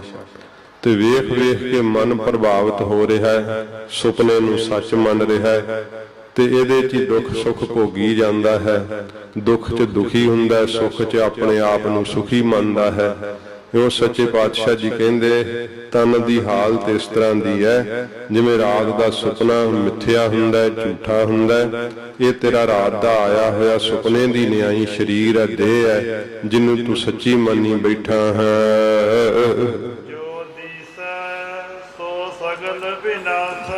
ਜੋ ਮਹਾਰਾਜ ਕਹਿੰਦੇ ਅੱਖਾਂ ਨਾਲ ਦਿਸ ਰਿਹਾ ਨਾ ਤੈਨੂੰ ਦ੍ਰਿਸ਼ਟਮਾਨ ਹੈ ਸਗਲ ਮਥੇਨਾ। ਜੋ ਅੱਖਾਂ ਨਾਲ ਦਿਸ ਰਿਹਾ ਹੈ ਉਹ ਸਾਰਾ ਕੁਝ ਹੀ ਬਿਨਸੇਗਾ, ਨਾਸ਼ ਹੋਵੇਗਾ। ਹਾਂ ਇਹ ਗੱਲ ਵੱਖਰੀ ਹੈ ਕਿ ਕਿਸੇ ਦੀ ਉਮਰ ਕਿੰਨੀ ਹੈ, ਕਿਸੇ ਦੀ ਉਮਰ ਕਿੰਨੀ ਹੈ। ਜਾਂ ਇਹ ਜਿਹੜੀਆਂ ਇਮਾਰਤਾਂ ਹਨ ਇਹ ਕਦੋਂ ਗਿਰਦੀਆਂ ਨੇ, ਕਦੋਂ ਇਹਨਾਂ ਦੀ ਉਮਰ ਪੂਰੀ ਹੁੰਦੀ ਹੈ। ਜੋ ਵੀ ਸਾਨੂੰ ਦ੍ਰਿਸ਼ਮਾਨ ਸੰਸਾਰ ਦਿਸਦਾ ਏ, ਮਹਾਰਾਜ ਕਹਿੰਦੇ ਸਾਰਾ ਭਾਈ ਨਾਸ਼ਵੰਤ ਹੈ, ਬਿਨਸਣ ਵਾਲਾ ਏ। ਜੋ ਬਾਦਰ ਕੀ ਛਾਈ। ਹਜੂਰ ਇਹ ਸੰਸਾਰ ਨੂੰ ਫਿਰ ਪ੍ਰਮਾਣ ਦਿੰਦੇ ਆ ਜਿਵੇਂ ਬੱਦਲ ਦੀ ਛਾਂ ਹੁੰਦੀ ਹੈ। ਬੱਦਲ ਦੀ ਛਾਂ ਜਿਹੜੀ ਉਹ ਸਦਾ ਸਥਿਰ ਨਹੀਂ ਰਹਿ ਸਕਦੀ ਨਾ, ਕਦੇ ਹੁੰਦੀ ਹੈ ਕਦੇ ਨਹੀਂ ਹੁੰਦੀ ਹੈ। ਇਵੇਂ ਮਹਾਰਾਜ ਕਹਿੰਦੇ ਇਹ ਸੰਸਾਰ ਇੱਕ ਜਿਹਾ ਨਹੀਂ ਰਹਿ ਸਕਦਾ, ਇਹ ਸੰਸਾਰ ਕਦੇ ਹੁੰਦਾ ਕਦੇ ਨਹੀਂ ਹੁੰਦਾ। ਇਸ ਕਰਕੇ ਜਿਹੜੀ ਚੀਜ਼ ਸਥਿਰੀ ਨਹੀਂ ਰਹਿ ਸਕਦੀ ਤੂੰ ਉਹਦੇ ਵਿੱਚ ਕਿਉਂ ਚਿੱਤ ਲਾਇਆ ਹੋਇਆ। ਪਰਮੇਸ਼ਰ ਨੇ, ਵਾਹਿਗੁਰੂ ਨੇ ਤੈਨੂੰ ਬੁੱਧ ਪਾਈ ਹੈ, ਫਿਰ ਬੁੱਧ ਦੇ ਅੰਦਰ ਗਿਆਨ ਦਿੱਤਾ ਏ ਤੇ ਤੂੰ ਆਪਣੀ ਗਿਆਨ ਦ੍ਰਿਸ਼ਟੀ ਨਾਲ ਵੇਖ ਕਿ ਸੰਸਾਰ ਦੇ ਪਦਾਰਥਾਂ ਨੂੰ ਤੇਰੇ ਤੋਂ ਪਹਿਲਾਂ ਕੋਈ ਨਾਲ ਲੈ ਗਿਆ ਜਾਂ ਕਿ ਤੂੰ ਨਾਲ ਲੈ ਜਾਵੇਂਗਾ। ਇਸ ਕਰਕੇ ਸੱਚੇ ਪਾਤਸ਼ਾਹ ਜੀ ਮਹਾਰਾਜ ਕਹਿੰਦੇ ਆ ਕਿ ਵੱਡੇ ਵੱਡੇ ਰਾਜੇ ਹੋ ਗੁਜਰੇ ਆ ਸੰਸਾਰ ਤੋਂ, ਉਹ ਕੁਝ ਆਪਣੇ ਨਾਲ ਨਹੀਂ ਲੈ ਕਰਕੇ ਗਏ ਤੇ ਤੇਰੇ ਨਾਲ ਸੰਸਾਰ ਵਿੱਚੋਂ ਕੀ ਚਲੇ ਜਾਏਗਾ। ਤੋ ਇਸ ਕਰਕੇ ਆਪਣੇ ਮਨ ਦੇ ਅੰਦਰ ਇਸ ਸੰਸਾਰ ਦੀ ਬਾਬਤ ਖਿਆਲ ਕਰਨਾ ਕਰ। ਹਜੂਰ ਕਹਿੰਦੇ ਜਿਵੇਂ ਬੱਦਲਾਂ ਦੀ ਛਾਂ ਹੁੰਦੀ ਹੈ ਨਾ, ਉਹ ਸਥਿਰ ਨਹੀਂ ਰਹਿੰਦੀ। ਜਦੋਂ ਹਵਾ ਵਗਦੀ ਹੈ, ਹਵਾ ਬੱਦਲਾਂ ਨੂੰ ਉਡਾ ਕੇ ਕਦੇ ਕਿਧਰੇ ਲੈ ਜਾਂਦੀ ਹੈ, ਕਦੇ ਕਿਧਰੇ ਲੈ ਜਾਂਦੀ ਹੈ। ਇਸ ਤਰ੍ਹਾਂ ਜਦੋਂ ਜਿਹੜੀ ਹੈ ਪਰਰਬਦ ਦੀ ਹਵਾ ਚੱਲਦੀ ਹੈ ਨਾ, ਤੇ ਫਿਰ ਜਿਹੜੇ ਤੇਰੇ ਕੋਲ ਸੁੱਖ ਹਨ, ਮਾਇਕੀ ਪਦਾਰਥ ਹਨ, ਉਹ ਪਦਾਰਥਾਂ ਰੂਪੀ ਬੱਦਲ ਕਿਧਰੇ ਦੇ ਕਿਧਰੇ ਫਿਰ ਉੱਡ ਕੇ ਚਲੇ ਜਾਂਦੇ ਆ। ਪਦਾਰਥ ਜਿਹੜੇ ਉਹ ਸਾਰੇ ਲੈ ਹੋ ਜਾਂਦੇ ਆ, ਨਾਸ਼ ਹੋ ਜਾਂਦੇ ਆ। ਇਹ ਸੱਚੇ ਪਾਤਸ਼ਾਹ ਜੀ ਕਹਿੰਦੇ ਸੰਸਾਰ ਐਸਾ ਹੈ, ਕੈਸਾ ਜਿਸ ਤਰ੍ਹਾਂ ਬੱਦਲ ਦੀ ਛਾਂ ਹੈ। ਬੱਦਲ ਦੀ ਛਾਂ ਅਣਹੋਈ ਹੁੰਦੀ ਹੈ, ਸਥਿਰ ਨਹੀਂ ਰਹਿੰਦੀ, ਇੱਕ ਜੀ ਨਹੀਂ ਰਹਿੰਦੀ। ਇਸ ਤਰ੍ਹਾਂ ਇਹ ਸੰਸਾਰ ਦੇ ਪਦਾਰਥਾਂ ਦੇ ਸੁੱਖ ਇੱਕ ਜੇ ਨਹੀਂ ਰਹਿੰਦੇ, ਜਿਨ੍ਹਾਂ ਵਿੱਚ ਤੂੰ ਆਪਣਾ ਮਨ ਲਾ ਕਰਕੇ ਤੇ ਆਪਣੇ ਆਪ ਨੂੰ ਸੁਖੀ ਮੰਨ ਰਿਹਾ ਹੈ। ਹਜੂਰ ਰਚਨਾ ਦੀ ਸਚਾਈ ਦੱਸਦੇ ਐ। ਸਿੱਖਾਂ ਦੇ ਬੇਨਤੀ ਕਰਨ ਤੇ ਪੁੱਛਣ ਤੋਂ ਮਹਾਰਾਜ ਜੀ ਰਚਨਾ ਦੀ ਸਚਾਈ ਗਰੀਬ ਨਿਵਾਜ ਸੱਚੇ ਪਾਤਸ਼ਾਹ ਨੇ ਦੱਸੀ ਹੈ ਕਿ ਸਾਧੋ ਰਚਨਾ ਰਾਮ ਬਣਾਈ। ਇਹ ਰਚਨਾ ਵਾਹਿਗੁਰੂ ਨੇ ਬਣਾਈ ਹੈ, ਪਰ ਕੋਈ ਇਹਨੂੰ ਰਹਿਣ ਵਾਲੀ ਮੰਨੀ ਜਾਂਦਾ, ਅੱਖਾਂ ਨਾਲ ਬਿਨਸਦਿਆਂ ਹੋਇਆਂ ਵੇਖਦਾ ਵੀ ਹੈ, ਪਰ ਫਿਰ ਵੀ ਸਥਿਰ ਮੰਨਦਾ ਹੈ। ਇਹ ਮਾਇਆ ਦਾ ਬੜਾ ਅਚਰਜ ਭੇਦ ਹੈ। ਸੱਚੇ ਪਾਤਸ਼ਾਹ ਕਹਿੰਦੇ ਜਾਣਿਆ ਨਹੀਂ ਜਾਂਦਾ। ਬੱਦਲ ਦੀ ਛਾਂ ਵਰਗੀ ਨਾਸ਼ਵੰਤ ਇਹ ਸਾਰੀ ਸੰਸਾਰ ਦੀ ਰਚਨਾ ਹੈ, ਦੇਹਾਂ ਸਮੇਤ। ਜਨ ਨਾਨਕ ਜਗ ਜਾਣਿਓ ਮਿਥਿਆ। ਸੱਚੇ ਪਾਤਸ਼ਾਹ ਜੀ ਮਹਾਰਾਜ ਕਹਿੰਦੇ ਭਾਈ ਜਿਨ੍ਹਾਂ ਨੇ ਧੰਨ ਗੁਰੂ ਤੇਗ ਬਹਾਦਰ ਸਾਹਿਬ ਜੀ ਫਰਮਾਉਂਦੇ ਐ ਕਿ ਜਗਤ ਨੂੰ ਮਿਥਿਆ ਜਾਣਿਆ ਹੈ। ਮਿਥਿਆ ਉਹ ਚੀਜ਼ ਹੁੰਦੀ ਹੈ ਜਿਹੜੀ ਪਹਿਲਾਂ ਵੀ ਨਾ ਹੋਵੇ ਤੇ ਵਿਚਕਾਰ ਕੇਵਲ ਦਿਸਣ ਮਾਤਰ ਦਿਸੇ ਤੇ ਬਾਅਦ ਵਿੱਚ ਰਹੇ ਨਾ, ਉਹਨੂੰ ਮਿਥਿਆ ਕਹਿੰਦੇ ਐ। ਇਸ ਤਰ੍ਹਾਂ ਸੰਸਾਰ ਪਹਿਲਾਂ ਵੀ ਨਹੀਂ ਸੀਗਾ, ਹੁਣ ਕੇਵਲ ਦਿਸਣ ਮਾਤਰ ਦਿਸ ਰਿਹਾ, ਭਰਮ ਕਰਕੇ ਪ੍ਰਤੀਤ ਹੁੰਦਾ। ਸੁਪਨਾ ਇਸ ਤਰ੍ਹਾਂ ਭਰਮ ਕਰਕੇ ਪ੍ਰਤੀਤ ਹੁੰਦਾ ਨਾ, ਐਵੇਂ ਸੰਸਾਰ ਭਰਮ ਕਰਕੇ ਪ੍ਰਤੀਤ ਹੁੰਦਾ ਤੇ ਬਾਅਦ ਵਿੱਚ ਵੀ ਨਹੀਂ ਹੋਵੇਗਾ। ਇਸ ਕਰਕੇ ਮਹਾਰਾਜ ਫਰਮਾਉਂਦੇ ਹਨ, ਥੋੜਾ ਦਰਵਾਜ਼ੇ ਨੂੰ ਅੱਗੇ ਹੋ ਜਾਓ। ਜਗ ਜਾਣਿਓ ਮਿਥਿਆ। ਸੱਚੇ ਪਾਤਸ਼ਾਹ ਜੀ ਕਹਿੰਦੇ ਨੇ ਜਨ ਨਾਨਕ ਜਗ ਜਾਣਿਓ ਮਿਥਿਆ। ਜਗਤ ਨੂੰ ਭਾਈ ਮਿਥਿਆ ਜਾਣ ਲਓ, ਇਹ ਝੂਠਾ ਹੈ ਜਾਣ ਲਓ, ਸੱਚਾ ਨਹੀਂ ਹੈ। ਵਾਹਿਗੁਰੂ ਦੀ ਸ਼ਰਨ ਪਿਆ ਰਹੋ, ਫਿਰ ਤੈਨੂੰ ਇਹ ਸਾਰਾ ਪਰਦਾ ਹਟ ਜਾਏਗਾ। ਰਚਨਾ ਤੇਰੇ ਸਮਝ ਪੈ ਜਾਏਗੀ ਕਿ ਵਾਹਿਗੁਰੂ ਰਚਨਹਾਰ ਨੇ ਇਹ ਸਾਰੀ ਰਚਨਾ ਬੜੀ ਅਚਰਜ ਰਚੀ ਹੈ। ਇਹ ਤੈਨੂੰ ਰਚਨਾ ਦੀ ਖੇਡ ਪਤਾ ਲੱਗ ਜਾਏਗੀ। ਪਰ ਰਾਮ ਦੀ ਸ਼ਰਨ ਪਿਆ ਰਹੋ, ਪਰਮੇਸ਼ਰ ਦੀ ਸ਼ਰਨ ਪੈ। ਫਿਰ ਮਹਾਰਾਜ ਕਹਿੰਦੇ ਤੂੰ ਇਸ ਜਗਤ ਨੂੰ ਮਿਥਿਆ ਜਾਣ ਲੇਗਾ, ਤੈਨੂੰ ਪਤਾ ਲੱਗ ਜਾਏਗਾ ਕਿ ਸੁਪਨੇ ਦੀ ਵੱਤ ਸਾਰਾ ਜਗਤ ਹੈ। ਸਤਿਗੁਰੂ ਜੀ ਗਰੀਬ ਨਿਵਾਜ ਧੰਨ ਗੁਰੂ ਤੇਗ ਬਹਾਦਰ ਸਾਹਿਬ ਜੀ ਮਹਾਰਾਜ ਇਹ ਤੀਸਰਾ ਸ਼ਬਦ ਕਹਿੰਦੇ ਆ ਰਾਗ ਗੌੜੀ ਦੇ ਅੰਦਰ, ਹਰ ਜਸ ਮਨ ਨਹੀਂ ਆਵੇ। ਸੱਚੇ ਪਾਤਸ਼ਾਹ ਜੀ ਮਹਾਰਾਜ ਧੰਨ ਗੁਰੂ ਤੇਗ ਬਹਾਦਰ ਸਾਹਿਬ ਜੀ ਦੇ ਚਰਨਾਂ ਵਿੱਚ ਬੇਨਤੀ ਕੀਤੀ ਹੈ। ਸਿੱਖਾਂ ਨੇ ਰਹਾਉ ਦੀ ਪੰਕਤੀ ਪੜੋ। ਅਹਨਿਸ ਮਗਨ ਰਹਿ ਮਾਇਆ ਮੈਂ। ਸੱਚੇ ਪਾਤਸ਼ਾਹ ਜੀ ਮਹਾਰਾਜ ਨੂੰ ਪੁੱਛਦੇ ਆ, ਗਰੀਬ ਨਵਾਜ ਜੀ, ਇਹ ਨਾਮ ਵਿੱਚ ਸਾਡਾ ਚਿੱਤ ਨਹੀਂ ਲੱਗਦਾ, ਇਹ ਮਹਾਰਾਜ ਕਾਰਨ ਕੀ ਹੈ ਕਿ ਨਾਮ ਦੇ ਵਿੱਚ ਸਾਡੀ ਸੁਰਤ ਕਿਉਂ ਨਹੀਂ ਟਿਕਦੀ ਹੈ। ਮਹਾਰਾਜ ਸੱਚੇ ਪਾਤਸ਼ਾਹ ਸਿੱਖਾਂ ਨੂੰ ਉਹ ਕਾਰਨ ਦੱਸਦੇ ਆ। ਗਰੀਬ ਨਵਾਜ ਫਰਮਾਉਂਦੇ ਹਨ, ਅਹਨਿਸ ਮਗਨ ਰਹਿ ਮਾਇਆ ਮੈਂ। ਮਹਾਰਾਜ ਜੀ ਕਹਿੰਦੇ, ਸਿੱਖੋ ਰਾਤ ਦਿਨ ਮਾਇਆ ਦੇ ਵਿੱਚ ਮਨ ਜਿਹੜਾ ਨਾ ਉਹ ਮਗਨ ਰਹਿੰਦਾ ਹੈ। ਮਗਨ ਕੀ? ਮਸਤ ਰਹਿੰਦਾ ਹੈ, ਨਸ਼ਾ ਚੜਿਆ ਰਹਿੰਦਾ ਹੈ। ਮਾਇਆ ਦਾ ਨਸ਼ਾ ਨਹੀਂ ਉਤਰਦਾ ਜੀਵ ਨੂੰ। ਜਦੋਂ ਨਸ਼ਈ ਪੁਰਖ ਹੋਵੇ ਉਹਨੂੰ ਕੋਈ ਸੋਝੀ ਥੋੜੋ ਰਹਿੰਦੀ ਹੈ, ਉਹਨੂੰ ਕੋਈ ਆਪਣੇ ਪਰਾਏ ਦੀ ਪਛਾਣ ਨਹੀਂ ਰਹਿੰਦੀ ਹੈ। ਸਮਾਜ ਦੇ ਅੰਦਰ ਉਹਦੇ ਕੋਲੋਂ ਢੰਗ ਨਾਲ ਜੀਵਨ ਵੀ ਨਹੀਂ ਜੀਵਿਆ ਜਾਂਦਾ। ਇਸੇ ਤਰ੍ਹਾਂ ਮਾਇਆ ਦੀ ਮਸਤੀ ਜਿਹੜੀ ਹੈ ਨਾ ਉਹ ਜੀਵਨ ਦੇ ਢੰਗਾਂ ਤੋਂ ਵੀ ਗੇਰ ਦਿੰਦੀ ਹੈ। ਚੰਗਾ ਸੁਚੱਜਾ ਜੀਵਨ ਜਿਹੜਾ ਉਹ ਜੀਵ ਨਹੀਂ ਜੀ ਸਕਦਾ ਜਿਹਨੂੰ ਮਾਇਆ ਦਾ ਨਸ਼ਾ ਚੜ ਜਾਂਦਾ ਹੈ। ਰਾਤ ਦਿਨ ਸੱਚੇ ਪਾਤਸ਼ਾਹ ਜੀ ਕਹਿੰਦੇ ਮਾਇਆ ਵਿੱਚ ਇਹ ਜੀਵ ਮਗਨ ਰਹਿੰਦਾ ਹੈ। ਮਸਤੀ ਇਹਨੂੰ ਮਾਇਆ ਦੇ ਜਿਹੜੀ ਹੈ ਨਸ਼ੇ ਦੀ ਚੜੀ ਰਹਿੰਦੀ ਹੈ। ਕੈਸੇ ਗੁਣ ਗਾਵੇ। ਦੱਸੋ ਕਿਸ ਤਰ੍ਹਾਂ ਫਿਰ ਵਾਹਿਗੁਰੂ ਦੇ ਗੁਣ ਗਾ ਸਕਦਾ? ਲਿਵ ਕਿਵੇਂ ਲੱਗ ਸਕਦੀ ਹੈ? ਦੋ ਥਾਂ ਤੇ ਨਹੀਂ ਨਾ ਲੱਗ ਸਕਦੀ। ਲਿਵ ਤਾਂ ਜਾਂ ਫਿਰ ਨਾਮ 'ਚ ਲੱਗੂਗੀ ਜਾਂ ਮਾਇਆ 'ਚ ਲੱਗੀ ਹੋਈ ਹੈ। ਜੇ ਮਾਇਆ ਵਿੱਚ ਸੁਰਤ ਜੁੜੀ ਹੋਈ ਹੈ ਤੇ ਵਾਹਿਗੁਰੂ ਦੇ ਗੁਣ ਕਿਵੇਂ ਗਾ ਸਕਦਾ ਹੈ? ਪਰਮੇਸ਼ਰ ਨਾਲ ਚਿੱਤ ਕਿਵੇਂ ਭਿੱਜ ਸਕਦਾ ਹੈ? ਇਸੇ ਕਰਕੇ ਵਾਹਿਗੁਰੂ ਦੇ ਸਰੂਪ ਵਿੱਚ ਇਸ ਦਾ ਮਨ ਨਹੀਂ ਲੱਗਦਾ, ਸਤ ਸੰਗਤ ਕਰਨ ਵਿੱਚ ਇਸ ਦਾ ਮਨ ਨਹੀਂ ਲੱਗਦਾ। ਮਹਾਰਾਜ ਜੀ ਫਰਮਾਉਂਦੇ ਹਨ ਕਿ ਇਹ ਮਾਇਆ ਦਾ ਨਸ਼ਾ ਹੈ, ਮਾਇਆ ਦੀ ਮਸਤੀ ਹੈ। ਜਿਹਦੇ ਕੋਲ ਬਹੁਤ ਜ਼ਿਆਦੀ ਮਾਇਆ ਹੁੰਦੀ ਹੈ, ਜਵਾਨੀ ਹੁੰਦੀ ਹੈ, ਸੁੰਦਰ ਸਰੂਪ ਹੁੰਦਾ ਹੈ, ਤੇ ਉਹ ਫਿਰ ਵਿਕਾਰਾਂ ਤੋਂ ਬਚ ਜਾਵੇ। ਕਿਸੇ ਪ੍ਰਕਾਰ ਵੀ ਉਹਦੇ ਕੋਲੋਂ ਵਿਕਾਰਾਂ ਦੇ ਕੋਲੋਂ ਨਹੀਂ ਬਚਿਆ ਜਾਂਦਾ। ਉਹ ਵਿਕਾਰਾਂ 'ਚ ਮੱਤ ਉਹਦੀ ਖੱਚਤ ਹੋ ਹੀ ਜਾਂਦੀ ਹੈ। ਤੋ ਸੱਚੇ ਪਾਤਸ਼ਾਹ ਜੀ ਮਹਾਰਾਜ ਕਹਿੰਦੇ ਹਨ, ਪ੍ਰਾਨੀ ਕੋ ਹਰ ਜਸ ਮਨ ਨਹੀਂ ਆਵੇ। ਹਾਂਜੀ ਪਿਛਲੀ ਪੰਕਤੀ ਬੋਲੋ। ਅਹਨਿਸ ਮਗਨ ਰਹਿ ਮਾਇਆ ਮੈਂ। ਅਹਨਿਸ ਮਗਨ ਰਹਿ ਮਾਇਆ ਮੈਂ। ਰਾਤ ਦਿਨ ਮਾਇਆ ਵਿੱਚ ਮਸਤੀ ਇਹਨੂੰ ਚੜੀ ਰਹਿੰਦੀ ਹੈ। ਕੈਸੇ ਗੁਣ ਗਾਵੇ। ਦੱਸੋ ਮਹਾਰਾਜ ਪ੍ਰਸ਼ਨ ਕਰਕੇ ਪੁੱਛਦੇ ਆ, ਕਿਸ ਤਰ੍ਹਾਂ ਗੁਣ ਗਾ ਸਕਦਾ ਹੈ ਵਾਹਿਗੁਰੂ ਦੇ? ਗੁਣ ਨਹੀਂ ਵਾਹਿਗੁਰੂ ਦੇ ਉਸ ਕੋਲੋਂ ਗਾਏ ਜਾਂਦੇ। ਸੱਚੇ ਪਾਤਸ਼ਾਹ ਜੀ ਕਹਿੰਦੇ ਕਿਵੇਂ ਗਾ ਸਕਦਾ? ਨਹੀਂ ਗਾ ਸਕਦਾ ਜਿਹਨੂੰ ਮਾਇਆ ਦਾ ਪਿਆਰ ਲੱਗਾ ਹੋਇਆ ਹੈ, ਮਾਇਆ ਦਾ ਨਸ਼ਾ ਜਿਹਨੂੰ ਚੜਿਆ ਹੋਇਆ ਹੈ। ਪ੍ਰਾਨੀ ਕੋ ਹਰ ਜਸ ਮਨ ਨਹੀਂ ਆਵੇ। ਪੁਰਾਣੀ ਜੀਵ ਨੂੰ ਹਰੀ ਜਸ ਮਨ ਵਿੱਚ ਭਾਉਂਦਾ ਨਹੀਂ, ਚੰਗਾ ਨਹੀਂ ਲੱਗਦਾ। ਕਿਉਂ ਨਹੀਂ ਲੱਗਦਾ? ਕਿਉਂਕਿ ਉਸ ਨੂੰ ਮਾਇਆ ਦੇ ਪਦਾਰਥ ਚੰਗੇ ਲੱਗਦੇ ਆ, ਉਹਨੂੰ ਵਿਸ਼ੇ ਵਿਕਾਰ ਚੰਗੇ ਲੱਗਦੇ ਆ, ਸਰੀਰ ਦੇ ਰਸਾਂ ਵਿੱਚ ਖੁੱਭਿਆ ਹੋਇਆ ਹੈ। ਇਸ ਕਰਕੇ ਹਰੀ ਜਸ ਮਨ ਵਿੱਚ ਉਸ ਨੂੰ ਚੰਗਾ ਨਹੀਂ ਲੱਗਦਾ। ਜੇ ਕਰਕੇ ਕੋਈ ਕਿਸੇ ਨੂੰ ਫਿਲਮ ਵੇਖਣੀ ਹੋਵੇ ਤਾਂ ਸਾਰਾ ਦਿਨ ਹੀ ਭਾਵੇਂ ਵੇਖੀ ਜਾਵੇ, ਟੀਵੀ ਥੱਕਦਾ ਨਹੀਂ। ਸੰਗਤ ਕਰਨੀ ਹੈ, ਸੁਖਮਨੀ ਸਾਹਿਬ ਦਾ ਪਾਠ ਕਰਨਾ ਹੈ ਤਾਂ ਝੱਟ ਹੀ ਨੀਂਦ ਆਉਣ ਲੱਗ ਜਾਂਦੀ ਹੈ। ਮਹਾਰਾਜ ਸੱਚੇ ਪਾਤਸ਼ਾਹ ਜੀ ਕਹਿੰਦੇ ਹਨ,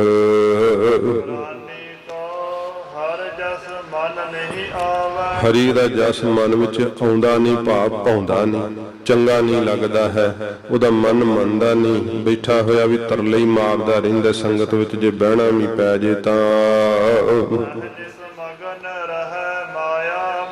ਰਾਤ ਦਿਨ ਮਾਇਆ ਵਿੱਚ ਮਗਨ ਰਹਿੰਦਾ ਹੈ, ਮਾਇਆ ਦੀ ਮਸਤੀ ਚੜੀ ਰਹਿੰਦੀ ਹੈ।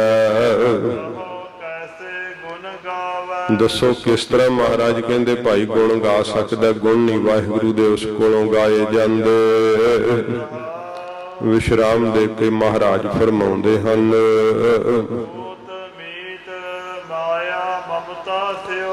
ਪੁੱਤਰ ਮਿੱਤਰ ਮਾਇਆ ਦੀ ਮਮਤਾ। ਮਹਾਰਾਜ ਕਹਿੰਦੇ ਭਾਈ ਪੁੱਤਰਾਂ ਵਿੱਚ ਮੇਰ ਕਰਦਾ ਹੈ, ਫਿਰ ਮਿੱਤਰਾਂ ਦੇ ਨਾਲ ਬੜਾ ਖੇਲਦਾ ਮਲਦਾ ਰਹਿੰਦਾ ਹੈ, ਉਹਨਾਂ ਵਿੱਚ ਹੀ ਜੀ ਪਰਚਿਆ ਰਹਿੰਦਾ ਹੈ। ਸਤਿਗੁਰੂ ਜੀ ਫਰਮਾਉਂਦੇ ਹਨ,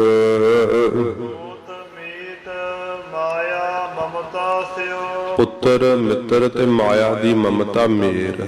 ਮਾਇਆ ਨੂੰ ਆਪਣਾ ਸਮਝਣਾ, ਇਹਦੇ ਤੇ ਮਿਹਰ ਕਰਨੀ ਮਾਇਕੀ ਪਦਾਰਥਾਂ ਤੇ ਪੁੱਤਰਾਂ ਤੇ ਮਿੱਤਰਾਂ ਵਿੱਚ ਚਿੱਤ ਜਿਹੜਾ ਖੁੱਭਿਆ ਰਹਿੰਦਾ ਹੈ।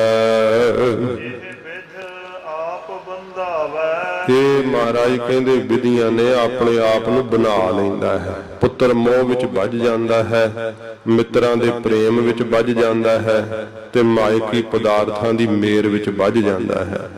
ਜਦੋਂ ਇਹਨਾਂ ਚੀਜ਼ਾਂ ਉੱਤੇ ਮੇਰ ਕਰਦਾ ਹੈ, ਆਪਣਤ ਕਰਦਾ ਹੈ, ਸਤਿਗੁਰੂ ਜੀ ਕਹਿੰਦੇ ਭਾਈ ਇਹਨੂੰ ਬੰਧਨ ਪੈ ਜਾਂਦੇ ਆ। ਇਹਨਾਂ ਬੰਧਨਾਂ ਕਰਕੇ ਹੀ ਇਹਦੇ ਕੋਲੋਂ ਭਜਨ ਨਹੀਂ ਹੁੰਦਾ। ਇਹ ਬੰਧਨ ਹੀ ਇਹਨੂੰ ਟਿਕਣ ਨਹੀਂ ਦਿੰਦੇ, ਸਤਸੰਗਤ ਨਹੀਂ ਕਰਨ ਦਿੰਦੇ। ਇਹ ਬੰਧਨਾਂ ਵਿੱਚ ਮਹਾਰਾਜ ਕਹਿੰਦੇ ਵੱਜ ਜਾਂਦਾ, ਜਿਸ ਕਰਕੇ ਵਾਹਿਗੁਰੂ ਜੀ ਦਾ ਸਰੂਪ ਨਹੀਂ ਇਹਦੇ ਅੰਦਰ ਵਸਦਾ, ਨਾਮ ਨਹੀਂ ਇਹਦੇ ਕੋਲੋਂ ਜਪਿਆ ਜਾਂਦਾ।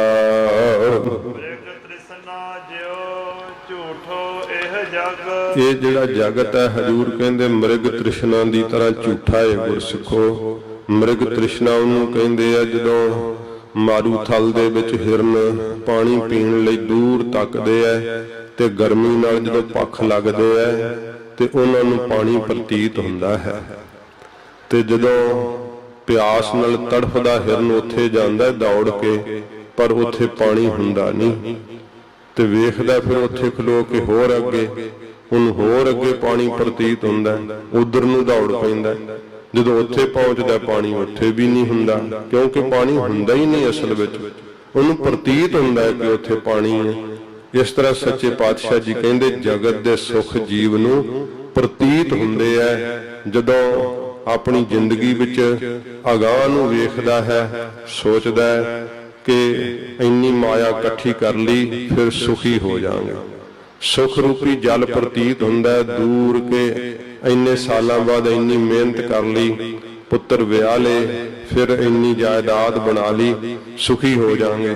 ਜਦੋਂ ਉੱਥੇ ਪਹੁੰਚਦਾ ਹੈ, ਉੱਥੋਂ ਪਹੁੰਚ ਕੇ ਫਿਰ ਇਹਨੂੰ ਅੱਗੇ ਸੁੱਖ ਪ੍ਰਤੀਤ ਹੋਣ ਲੱਗ ਜਾਂਦਾ ਹੈ ਕਿ ਨਹੀਂ ਹੁਣ ਪੋਤਿਆਂ ਦਾ ਕਾਰਜ ਆ ਪਿਆ ਹੈ, ਇਹਨਾਂ ਦੀ ਪੜ੍ਹਾਈ ਵੇਖਣੀ ਹੈ, ਹੁਣ ਇਹਨਾਂ ਦੇ ਸੁੱਖਾਂ ਦਾ ਖਿਆਲ ਵੀ ਮੈਨੂੰ ਰੱਖਣਾ ਪਵੇਗਾ, ਕਾਰੋਬਾਰ ਹੋਰ ਵੱਡਾ ਹੋਵੇ। ਜਦੋਂ ਉੱਥੇ ਪਹੁੰਚਦਾ ਵੱਡੇ ਕਾਰੋਬਾਰ ਹੋ ਜਾਂਦੇ ਆ, ਬੜੇ ਘਰ ਵੱਡੇ ਪੈ ਜਾਂਦੇ ਆ, ਚੰਗਾ ਧਨ ਮਾਲ ਪਦਾਰਥ ਇਕੱਠਾ ਹੋ ਜਾਂਦਾ ਹੈ, ਫਿਰ ਵੀ ਸੁੱਖ ਨਹੀਂ ਹੁੰਦਾ। ਇਸੇ ਕਰਕੇ ਮਹਾਰਾਜ ਕਿਹਾ ਕਿ ਪੁੱਤਰ ਕਲਤਰ ਲక్ష్ਮੀ ਧਨ ਮਾਇਆ, ਇਸ ਤੇ ਕਹੋ ਕਬ ਨੈ ਸੁਖ ਪਾਇਆ। ਦੱਸੋ ਭਈ ਇਹਨਾਂ ਤੋਂ ਕਿੰਨ ਸੁਖ ਪਾਇਆ ਹੈ। ਮ੍ਰਿਗ ਤ੍ਰਿਸ਼ਨਾ ਜਿਉ ਝੂਠੋ ਇਹੋ ਜਗ। ਮਹਾਰਾਜ ਕਹਿੰਦੇ ਮ੍ਰਿਗ ਤ੍ਰਿਸ਼ਨਾ ਦੀ ਤਰ੍ਹਾਂ ਇਹ ਜਗਤ ਝੂਠਾ ਹੈ, ਸੱਚਾ ਨਹੀਂ ਹੈ। ਮ੍ਰਿਗ ਤ੍ਰਿਸ਼ਨਾ ਦਾ ਪਾਣੀ ਉੱਥੇ ਪਹਿਲੋਂ ਵੀ ਨਹੀਂ ਸੀਗਾ, ਨਾ ਬਾਅਦ ਚ ਹੋਣਾ। ਜਦੋਂ ਪਹਿਲੋਂ ਹੀ ਨਹੀਂ ਹੈਗਾ ਤੇ ਬਾਅਦ ਚ ਕੀ ਹੋਣਾ। ਤੇ ਕੇਵਲ ਪ੍ਰਤੀਤ ਮਾਤਰ ਦਿਸਦਾ ਹੈ, ਕੇਵਲ ਅੱਖਾਂ ਨਾਲ ਦਿਖਾਈ ਦਿੰਦਾ, ਪ੍ਰਤੀਤ ਹੁੰਦਾ। ਇਵੇਂ ਹੀ ਇਹ ਮਾਇਆ ਦੇ ਪਦਾਰਥ ਦੇ ਸੁੱਖ ਜਿਹੜੇ ਹਨ ਇਹ ਪ੍ਰਤੀਤ ਹੁੰਦੇ ਆ। ਮ੍ਰਿਗ ਤ੍ਰਿਸ਼ਨਾ ਦੇ ਜਲ ਦੀ ਤਰ੍ਹਾਂ ਨਾ ਇਹ ਪਹਿਲੋਂ ਸੀਗੇ ਨਾ ਹੁਣ ਹੈਗੇ, ਪ੍ਰਤੀਤ ਹੋ ਰਹੇ ਕੇਵਲ। ਤੇ ਫਿਰ ਗਾਂ ਕੀ ਹੋਣਗੇ। ਇਹ ਕੇਵਲ ਮਨ ਦਾ ਭਰਮ ਹੈ।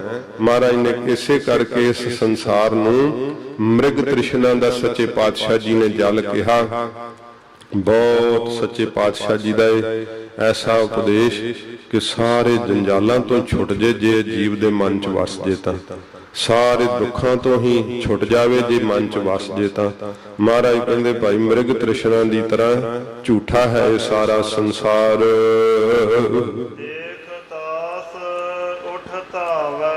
ਤਾਸ ਭਾਵ ਉਹਨੂੰ ਪਾਣੀ ਨੂੰ ਵੇਖ ਕਰਕੇ ਉੱਠ ਕੇ ਦੌੜਦਾ ਨਾ ਹਿਰਨ, ਇਸੇ ਤਰ੍ਹਾਂ ਮਾਇਕੀ ਪਦਾਰਥਾਂ ਰੂਪੀ ਉਸ ਮ੍ਰਿਗ ਤ੍ਰਿਸ਼ਨਾ ਦੇ ਜਲ ਦੀ ਨਿਆਈ ਉੱਠ ਕੇ ਜੀਵ ਦੌੜਦੇ ਐ। ਰਾਤ ਜੇ ਸੋਵੈ ਦਿਨ ਕਰਹਿ ਕਾਮ, ਇੱਕ ਖਿਨ ਲੇਹ ਨ ਹਰਿ ਕੋ ਨਾਮ। ਦੌੜਦੇ ਉੱਠ ਕੇ ਪਰ ਸੁਖੀ ਹੁੰਦੇ ਨਹੀਂ।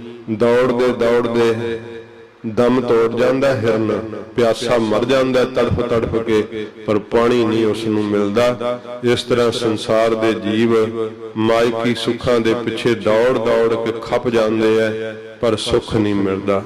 ਤੜਫ ਤੜਫ ਕੇ ਵਿਚਾਰੇ ਮਰ ਜਾਂਦੇ ਆ, ਪਰ ਪਿਆਸ ਨਹੀਂ ਬੁਝਦੀ। ਸੱਚੇ ਪਾਤਸ਼ਾਹ ਕਹਿੰਦੇ ਦੇਖ ਤਾਸ ਉੱਠ ਧਾਵੈ, ਜਿਸ ਤਰ੍ਹਾਂ ਤਾਸ ਤਿਸ ਪਾਣੀ ਨੂੰ ਵੇਖ ਕਰਕੇ ਉੱਠ ਕੇ ਹਿਰਨ ਧਾਉਂਦਾ ਹੈ ਨਾ, ਦੌੜਦਾ, ਇਸੇ ਤਰ੍ਹਾਂ ਜੀਵ ਰੂਪੀ ਹਿਰਨ ਮਾਇਕੀ ਪਦਾਰਥਾਂ ਦੇ ਸੁੱਖਾਂ ਰੂਪੀ ਪਾਣੀ ਨੂੰ ਵੇਖ ਵੇਖ ਕਰਕੇ ਉੱਠ ਉੱਠ ਕੇ ਦੌੜਦੇ ਐ, ਰਾਤ ਦਿਨ ਹੀ ਭੱਜੇ ਫਿਰਦੇ ਐ ਕਿ ਮਾਇਆ ਕਿਵੇਂ ਬਾਹਲੀ ਮਿਲੇ, ਕਿਵੇਂ ਅਮੀਰ ਹੋਈਏ ਤੇ ਸੁਖੀ ਹੋ ਜਾਈਏ। ਨਹੀਂ ਪਤਾ ਕਿ ਸਤ ਸੰਗਤ ਕਰੀਏ, ਗੁਰੂ ਜੀ ਦੀ ਸਿੱਖੀ ਕਮਾਈਏ, ਪ੍ਰਭੂ ਦਾ ਨਾਮ ਜਪੀਏ, ਫਿਰ ਸੁਖ ਹੋ ਸਕੇਗਾ। ਇਸ ਗੱਲ ਦਾ ਭੇਦ ਨਹੀਂ ਪਤਾ। ਮਹਾਰਾਜ ਕਹਿੰਦੇ ਭਾਈ ਤਾਸ ਦੇਖ ਤਾਸ ਉੱਠ ਧਾਵੈ, ਤੇ ਇਸ ਪਦਾਰਥ ਨੂੰ ਉੱਠ ਉੱਠ ਕੇ ਧਾਉਂਦੇ ਆ, ਦੌੜਦੇ ਆ, ਪਰ ਸੁਖ ਨਹੀਂ ਮਿਲਦਾ ਹੈ।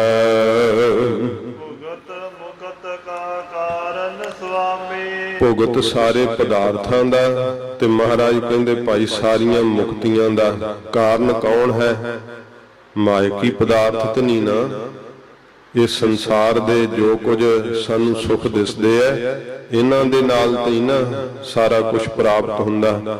ਨਾ ਇਹਨਾਂ ਨਾਲ ਸੁਖ ਮਿਲਦਾ ਹੈ, ਨਾ ਇਹਨਾਂ ਨਾਲ ਮੁਕਤੀ ਮਿਲਦੀ ਹੈ। ਮਹਾਰਾਜ ਸੱਚੇ ਪਾਤਸ਼ਾਹ ਕਹਿੰਦੇ ਭੁਗਤ ਮੁਕਤ ਕਾ ਕਾਰਨ ਸੁਆਮੀ, ਉਹ ਵਾਹਿਗੁਰੂ ਆਪ ਸਾਰੀ ਮੁਕਤੀਆਂ ਦਾ ਅਤੇ ਸਾਰੇ ਭੁਗਤ ਪਦਾਰਥਾਂ ਦੇ ਸੁੱਖਾਂ ਦਾ ਕਾਰਨ ਆਪ ਹੈ। ਸਾਰੀਆਂ ਰਿੱਧੀਆਂ ਸਿੱਧੀਆਂ ਉਹਦੇ ਨਾਮ ਦੇ ਕਰਕੇ ਪ੍ਰਾਪਤ ਹੋ ਜਾਂਦੀਆਂ। ਕਾਰਨ ਹੈ ਉਹ, ਕਿਉਂਕਿ ਉਹਦੇ ਨਾਮ ਨੂੰ ਜਪੀਏ ਤੇ ਫਿਰ ਇਹ ਦਾਤਾਂ ਪ੍ਰਾਪਤ ਹੁੰਦੀਆਂ। ਮਹਾਰਾਜ ਫਰਮਾਉਂਦੇ ਹਨ ਮਾਲਕ ਆਪ ਵਾਹਿਗੁਰੂ ਸਾਰੇ ਪਦਾਰਥਾਂ ਦੇ ਸੁੱਖਾਂ ਦਾ ਕਾਰਨ ਹੈ। ਸਾਰੇ ਪਦਾਰਥ ਉਹਦੇ ਨਾਮ ਨਾਲ ਪ੍ਰਾਪਤ ਹੋ ਜਾਂਦੇ ਐ ਤੇ ਉਹਦੇ ਸਰੂਪ ਦੀ ਅਭੇਦਤਾ ਕੇਵਲ ਮੁਕਤੀ ਦੀ ਦਾਤ ਵੀ ਮਹਾਰਾਜ ਕਹਿੰਦੇ ਭਾਈ ਵਾਹਿਗੁਰੂ ਦੇ ਨਾਮ ਨਾਲ ਪ੍ਰਾਪਤ ਹੁੰਦੀ ਹੈ। ਸਾਰੇ ਸੁੱਖਾਂ ਦਾ ਇਸ ਸੰਸਾਰ ਦੇ ਉਤੋਂ ਉਧਾਰ ਹੋਣ ਦਾ ਕਾਰਨ ਕੇਵਲ ਤੇ ਕੇਵਲ ਇੱਕ ਵਾਹਿਗੁਰੂ ਆਪ ਹੈ, ਉਹਦਾ ਨਾਮ ਹੈ। ਇਹ ਜਿਹੜਾ ਮੂਰਖ ਹੈ ਨਾ ਜੀਵ, ਤਿਸ ਪਰਮੇਸ਼ਰ ਦੇ ਤਾਈਂ ਹੀ ਇਸ ਨੇ ਵਿਸਾਰ ਦਿੱਤਾ ਹੈ, ਭੁਲਾ ਦਿੱਤਾ ਵਾਹਿਗੁਰੂ ਦੇ ਨਾਮ ਨੂੰ, ਜਪਦਾ ਨਹੀਂ ਹੈ ਪਰਮੇਸ਼ਰ ਦਾ ਨਾਮ, ਜਿਸ ਦੇ ਨਾਮ ਜਪਣ ਨਾਲ ਸਾਰੇ ਹੀ ਸੁੱਖ ਮਿਲ ਜਾਂਦੇ ਆ ਲੋਕ ਪਰਲੋਕ ਦੇ, ਜਿਹਦਾ ਨਾਮ ਜਪਣ ਨਾਲ ਮੋਕਸ਼ ਦੀ ਦਾਤ ਪ੍ਰਾਪਤ ਹੁੰਦੀ ਹੈ। ਧਰਮ ਅਰਥ ਕਾਮ ਮੋਕਸ਼ ਚਾਰੇ ਹੀ ਪਦਾਰਥ ਪ੍ਰਾਪਤ ਹੋ ਜਾਂਦੇ ਆ। ਕਹਿ ਕਬੀਰ ਤੁਮ ਸਮਰੱਥ ਦਾਤੇ, ਚਾਰ ਪਦਾਰਥ ਦੇਤ ਨਾ ਬਾਰ। ਐਸੇ ਮਹਾਰਾਜ ਕਹਿੰਦੇ ਦਿਆਲੂ ਕਿਰਪਾਲੂ ਵਾਹਿਗੁਰੂ ਨੂੰ, ਜੋ ਸਾਰੀਆਂ ਹੀ ਦਾਤਾਂ ਦਾ ਕਾਰਨ ਮੈਂ ਮੂੜ ਤਾਹੇ ਬਿਸਰਾਵੈ। ਇਸ ਮੂਰਖ ਜੀਵ ਨੇ ਵਿਸਾਰ ਦਿੱਤਾ, ਉਸ ਵਾਹਿਗੁਰੂ ਨੂੰ ਭੁਲਾ ਦਿੱਤਾ ਏ।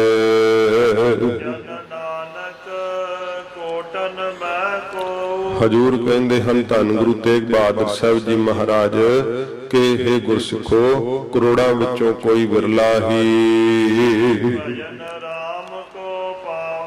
ਵਾਹਿਗੁਰੂ ਦੇ ਭਜਨ ਦੀ ਦਾਤ ਨੂੰ ਪ੍ਰਾਪਤ ਕਰਦਾ ਹੈ, ਪਰਮੇਸ਼ਰ ਦੇ ਨਾਮ ਦੇ ਜਪਣ ਦੀ ਪ੍ਰੀਤ ਨੂੰ ਪ੍ਰਾਪਤ ਕਰਦਾ ਹੈ।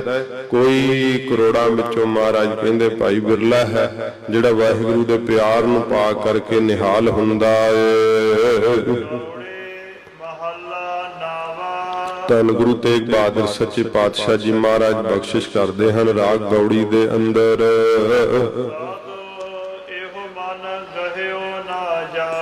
ਸੱਚੇ ਪਾਤਸ਼ਾਹ ਜੀ ਮਹਾਰਾਜ ਨੂੰ ਸਿੱਖਾਂ ਨੇ ਪੁੱਛਿਆ ਰਾਉ ਦੀ ਪੰਕਤੀ ਪੜੋ। ਚੰਚਲ ਤ੍ਰਿਸ਼ਨਾ ਸੰਗ ਬਸਤ ਹੈ। ਸੱਚੇ ਪਾਤਸ਼ਾਹ ਜੀ ਮਹਾਰਾਜ ਨੂੰ ਪੁੱਛਦੇ ਆ ਮਹਾਰਾਜ ਜੀ ਇਹ ਜਿਹੜਾ ਮਨ ਹੈ ਇਹ ਮਹਾਰਾਜ ਕਾਬੂ ਚ ਕਿਵੇਂ ਆਉਂਦਾ ਹੈ? ਇਹ ਮਹਾਰਾਜ ਮਨ ਨਹੀਂ ਵਸ ਆਉਂਦਾ, ਇਹਦਾ ਕਾਰਨ ਕੀ ਹੈ? ਇਹਨੂੰ ਕਿਵੇਂ ਕਾਬੂ ਕੀਤਾ ਜਾ ਸਕਦਾ ਹੈ? ਤੋ ਸਤਿਗੁਰੂ ਜੀ ਮਨ ਦੀ ਜਿਹੜੀ ਹੈ ਨਾ ਤਸਵੀਰ ਉਹ ਸਾਡੇ ਸਾਹਮਣੇ ਰੱਖਦੇ ਆ ਕਿ ਇਹ ਮਨ ਕੀ ਹੈ, ਇਹ ਮਨ ਕਾਬੂ ਚ ਕਿਉਂ ਨਹੀਂ ਆਉਂਦਾ, ਇਹ ਮਨ ਠਹਿਰਦਾ ਕਿਉਂ ਨਹੀਂ, ਇਹ ਚੰਚਲ ਕਿਉਂ ਹੈ, ਭਟਕਦਾ ਕਿਉਂ ਰਹਿੰਦਾ ਹੈ? ਤੋ ਸਤਿਗੁਰੂ ਜੀ ਫਰਮਾਉਂਦੇ ਹਨ, ਸ਼ੁਰੂ ਤੋਂ ਪੜੋ ਨਾ। ਸੱਚੇ ਪਾਤਸ਼ਾਹ ਜੀ ਮਹਾਰਾਜ ਕਹਿੰਦੇ ਸਾਧੋ ਇਹੋ ਮਨ ਗਹਿਓ ਨਾ ਜਾਏ। ਮਹਾਰਾਜ ਕਹਿੰਦੇ ਨੇ, ਹੇ ਸਾਧੂ ਸ੍ਰੇਸ਼ਟ ਜਨੋ, ਮਹਾਤਮਾ ਜਨੋ, ਇਹ ਜਿਹੜਾ ਮਨ ਹੈ ਨਾ, ਇਹ ਕਹਿਆ ਨਹੀਂ ਜਾਂਦਾ, ਭਾਵ ਪਕੜਿਆ ਨਹੀਂ ਜਾਂਦਾ। ਜਿਵੇਂ ਪਾਰੇ ਦੇ ਉੱਤੇ ਉਂਗਲ ਰੱਖਣ ਦਾ ਯਤਨ ਕਰੀਏ ਨਾ, ਤੇ ਪਾਰਾ ਜਿਹੜਾ ਉਂਗਲ ਦੇ ਥੱਲੇ ਨਹੀਂ ਆਉਂਦਾ, ਪਾਸੇ ਨੂੰ ਨਿਕਲ ਜਾਂਦਾ ਹੈ। ਇਸੇ ਤਰ੍ਹਾਂ ਜਿਹੜਾ ਮਨ ਹੈ ਨਾ, ਇਹ ਵਾਹਿਗੁਰੂ ਦੇ ਪਿਆਰ ਰੂਪੀ ਉਂਗਲ ਦੇ ਥੱਲੇ ਨਹੀਂ ਆਉਂਦਾ, ਪਾਰੇ ਦੀ ਤਰ੍ਹਾਂ ਕਦੇ ਫੁਰਨੇ ਚ ਉਧਰ ਨੂੰ ਨਿਕਲ ਜਾਂਦਾ, ਕਦੇ ਫੁਰਨੇ ਚ ਉਧਰ ਨੂੰ ਨਿਕਲ ਜਾਂਦਾ। ਨਾਮ ਜਪਦਾ ਹੀ ਨਹੀਂ ਹੈ ਮਨ। ਜਪਣ ਵੀ ਬੈਠ ਜੇ ਨਾ ਸਰੀਰ ਕਰਕੇ, ਤਾਂ ਵੀ ਇਹ ਮਨ ਨਹੀਂ ਨਾਮ ਜਪਦਾ, ਐਡਾ ਅਵੈੜਤਾਈਆਂ ਕਰਦਾ ਹੈ। ਸੰਗਤ ਕਰਨ ਲਈ ਬੈਠ ਜਾਵੇ ਤਾਂ ਵੀ ਇਹਦਾ ਸਰੀਰ ਨਹੀਂ ਟਿਕਦਾ, ਧੌਣ ਕਦੇ ਉਧਰ ਨੂੰ ਚੁੱਕਦਾ, ਕਦੇ ਉਧਰ ਨੂੰ ਚੁੱਕਦਾ, ਕਦੇ ਇਕਾਗਰਤਾ ਰੱਖਦਾ ਨਹੀਂ ਕਿ ਬਾਹਰੋਂ ਵੀ ਸਰੀਰ ਅਡੋਲ ਹੋਵੇ, ਤੇ ਤਾਂ ਹੀ ਤਾਂ ਮਨ ਅਡੋਲ ਹੋ ਸਕੇ ਨਾ। ਇਸ ਕਰਕੇ ਮਹਾਰਾਜ ਜੀ ਕਹਿੰਦੇ ਹਨ, ਇਹੋ ਮਨ ਗਹਿਓ ਨਾ ਜਾਈ। ਹੇ ਸਾਧੂ ਜਨੋ, ਇਹ ਜਿਹੜਾ ਮਨ ਹੈ ਨਾ, ਇਹ ਗਹਿਆ ਨਹੀਂ ਜਾਂਦਾ, ਪਕੜਿਆ ਨਹੀਂ ਜਾਂਦਾ। ਵੱਡੇ ਵੱਡੇ ਰਿਸ਼ੀ ਮੁਨੀ ਜਿਹੜੇ ਆ ਉਹ ਹਾਰ ਗਏ, ਪਾਰਸਨਾਥ ਵਰਗੇ ਚਿਖਾ ਬਣਾ ਕੇ ਸੜ ਕੇ ਮਰ ਗਏ, ਪਰ ਮਨ ਨਹੀਂ ਗਹਿਆ ਜਾਂਦਾ, ਮਨ ਪਕੜਿਆ ਨਹੀਂ ਜਾਂਦਾ ਹੈ। ਸੰਗ ਬਸਤ ਹੈ। ਇਹ ਜਿਹੜੀ ਤ੍ਰਿਸ਼ਨਾ ਨਾ, ਮਹਾਰਾਜ ਕਹਿੰਦੇ ਇਹਨੂੰ ਚੰਚਲ ਕਰ ਰਹੀ ਹੈ। ਜਦੋਂ ਹੁਣ ਹਵਾ ਲੱਗਦੀ ਹੈ ਤੇ ਪੱਤੇ ਤਾਂ ਹੀ ਹਿਲਦੇ ਆ ਨਾ, ਜਦੋਂ ਹਵਾ ਚੱਲਦੀ ਹੈ ਨਿਸ਼ਾਨ ਸਾਹਿਬ ਦਾ ਫਰਲਾ ਤਾਂ ਹੀ ਲਹਿਰਾਉਂਦਾ ਨਾ।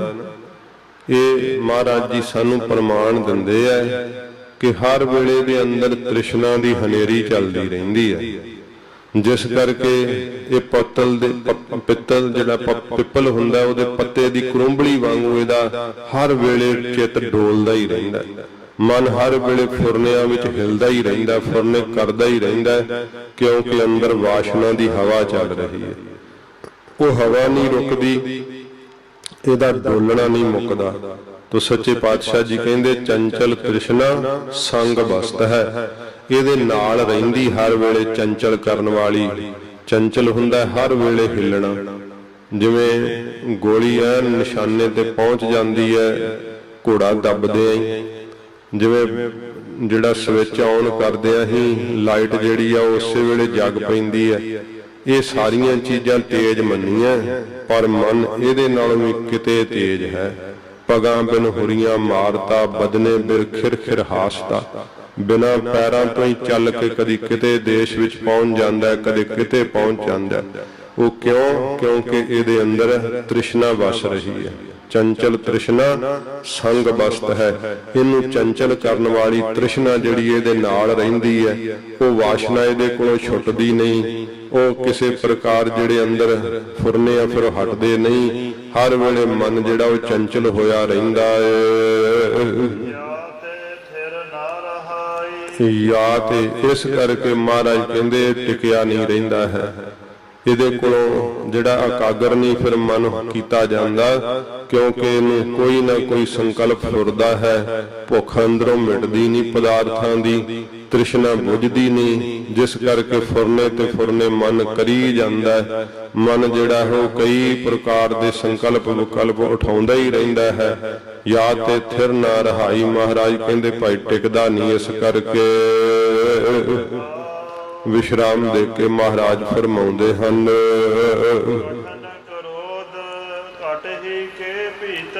ਫਿਰ ਮਹਾਰਾਜ ਕਹਿੰਦੇ ਜਿਹੜਾ ਬੜਾ ਕਠਨ ਬੜਾ ਔਖਾ ਹੈ ਨਾ ਕ੍ਰੋਧ, ਕ੍ਰੋਧ ਨਹੀਂ ਜਿੱਤਿਆ ਜਾਂਦਾ, ਉਹ ਘਟ ਹੀ ਕੇ ਭੀਤਰ ਇਸ ਮਨ ਦੇ ਅੰਦਰ ਵਿੱਚ ਵਸ ਰਿਹਾ ਹੈ। ਉਹ ਕ੍ਰੋਧ ਜਿਹੜਾ ਉਹ ਇਹਨੇ ਧਾਰਨ ਕੀਤਾ ਹੋਇਆ, ਜਿਸ ਕਰਕੇ ਬੁੱਧੀ ਇਹਦੀ ਕੰਮ ਹੀ ਨਹੀਂ ਕਰਦੀ। ਫਿਰ ਗਿਆਨ ਇਹਨੂੰ ਜਿਹੜਾ ਹੈ ਉਹ ਆਉਂਦਾ ਹੀ ਨਹੀਂ।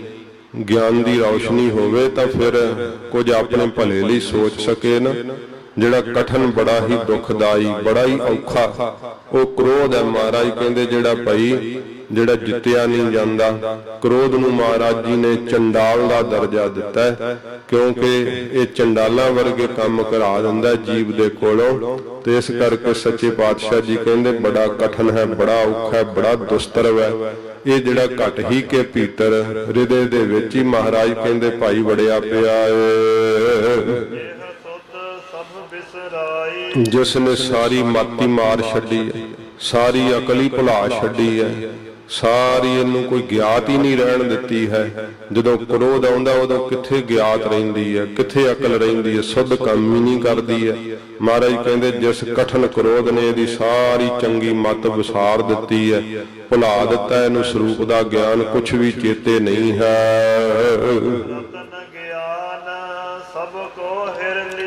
ਜਿਹੜਾ ਗਿਆਨ ਰੂਪੀ ਰਤਨ ਹੈ ਨਾ, ਉਹ ਸਾਰਾ ਹੀ ਹਿਰ ਲਿਆ ਹੈ, ਚੁਰਾ ਲਿਆ ਹੈ ਕ੍ਰੋਧ ਨੇ।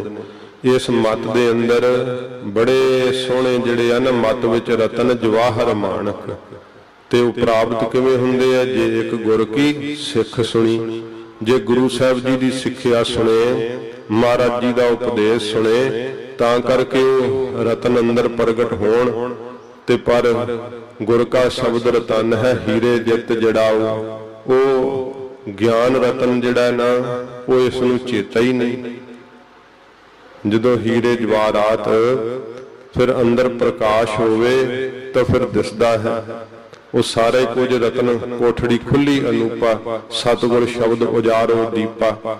ਗਿਆਨ ਦਾ ਦੀਪਕ ਜਦੋਂ ਜਗਾਈਏ ਤੇ ਫਿਰ ਅੰਦਰ ਰਤਨਾਂ ਦੀ ਅਮੋਲਕ ਕੋਠੜੀ ਜਿਹੜੀ ਹੈ ਨਾ, ਉਹ ਉਜਾਗਰ ਹੋ ਜਾਂਦੀ ਹੈ, ਲੱਭ ਪੈਂਦੀ ਹੈ। ਤੇ ਮਹਾਰਾਜ ਜੀ ਕਹਿੰਦੇ ਹਨ,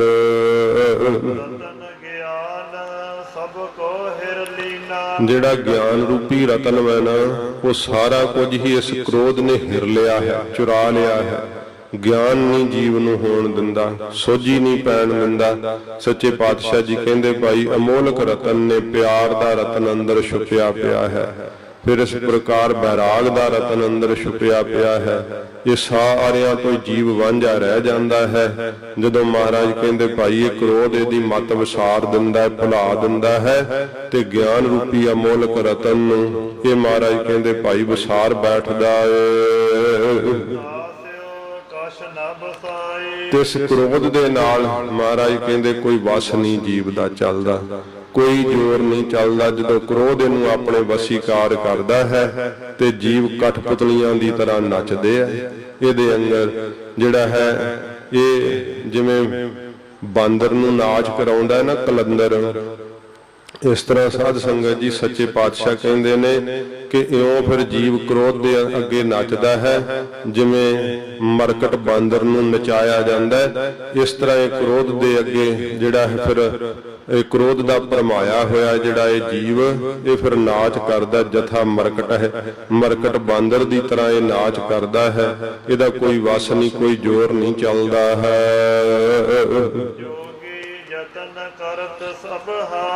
ਜਿਹੜੇ ਜੋਗੀ ਪੁਰਖ ਹੈ, ਉਹ ਸਾਰੇ ਮਛੰਦਰਨਾਥ ਵਰਗੇ ਵੀ ਸਾਰੇ ਯਤਨ ਕਰ ਕਰਕੇ ਹਾਰ ਗਏ ਆ, ਥੱਕ ਗਏ ਹਨ। ਬੜਾ ਬੜਾ ਯਤਨ ਕੀਤਾ ਗੋਰਖਨਾਥ ਨੇ, ਮਛੰਦਰਨਾਥ ਨੇ ਮਨ ਨੂੰ ਵਸ ਕਰਨ ਵਾਸਤੇ। ਜਿਹੜੇ ਗੁਣੀ ਪੁਰਖ ਹੈ, ਉਹ ਵਾਹਿਗੁਰੂ ਦੇ ਗੁਣਾਂ ਨੂੰ ਗਾ ਰਹੇ ਆ। ਇਹ ਮਹਾਰਾਜ ਕਹਿੰਦੇ ਜੋਗੀਆਂ ਨੇ ਯੋਗ ਸਾਧਨਾ ਕਰ ਕਰਕੇ ਮਨ ਦੇ ਉੱਤੇ ਜਿਹੜਾ ਹੈ ਨਾ ਵਸ ਕਰਨ ਦਾ ਯਤਨ ਕੀਤਾ ਹੈ, ਕ੍ਰੋਧ ਨੂੰ ਜਿਹੜਾ ਨਾਸ਼ ਕਰਨ ਦਾ ਯਤਨ ਕੀਤਾ ਹੈ। ਪਰ ਜੋਗੀ ਵੀ ਥੱਕ ਗਏ ਆ। ਸੱਚੇ ਪਾਤਸ਼ਾਹ ਜੀ ਕਹਿੰਦੇ ਭਾਈ ਮਨ ਨੂੰ ਵਸ ਨਹੀਂ ਕਰ ਸਕੇ ਹਨ। ਗੁਣੀ ਪੁਰਖ ਜਿਹੜੇ ਆ ਗੁਣਾਂ ਨੂੰ ਗਾ ਰਹੇ ਹਨ।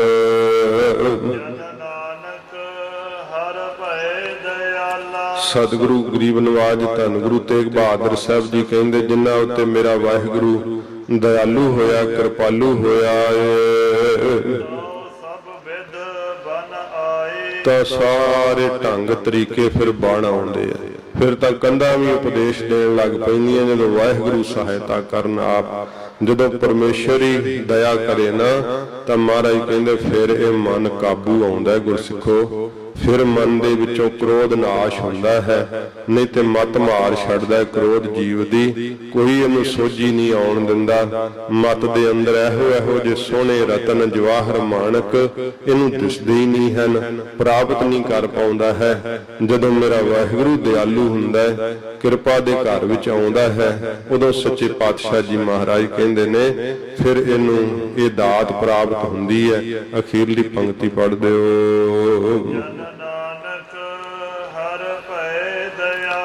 ਜਦੋਂ ਹਰੀ ਵਾਹਿਗੁਰੂ ਆਪ ਕਿਰਪਾ ਕਰਕੇ ਦਿਆਲੂ ਹੁੰਦੇ ਆ, ਮਿਹਰ ਕਰਦੇ ਹਨ,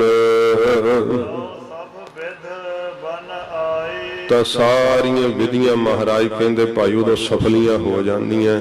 ਉਦੋਂ ਸਾਰੇ ਢੰਗ ਤਰੀਕੇ ਬਣ ਆਉਂਦੇ ਐ।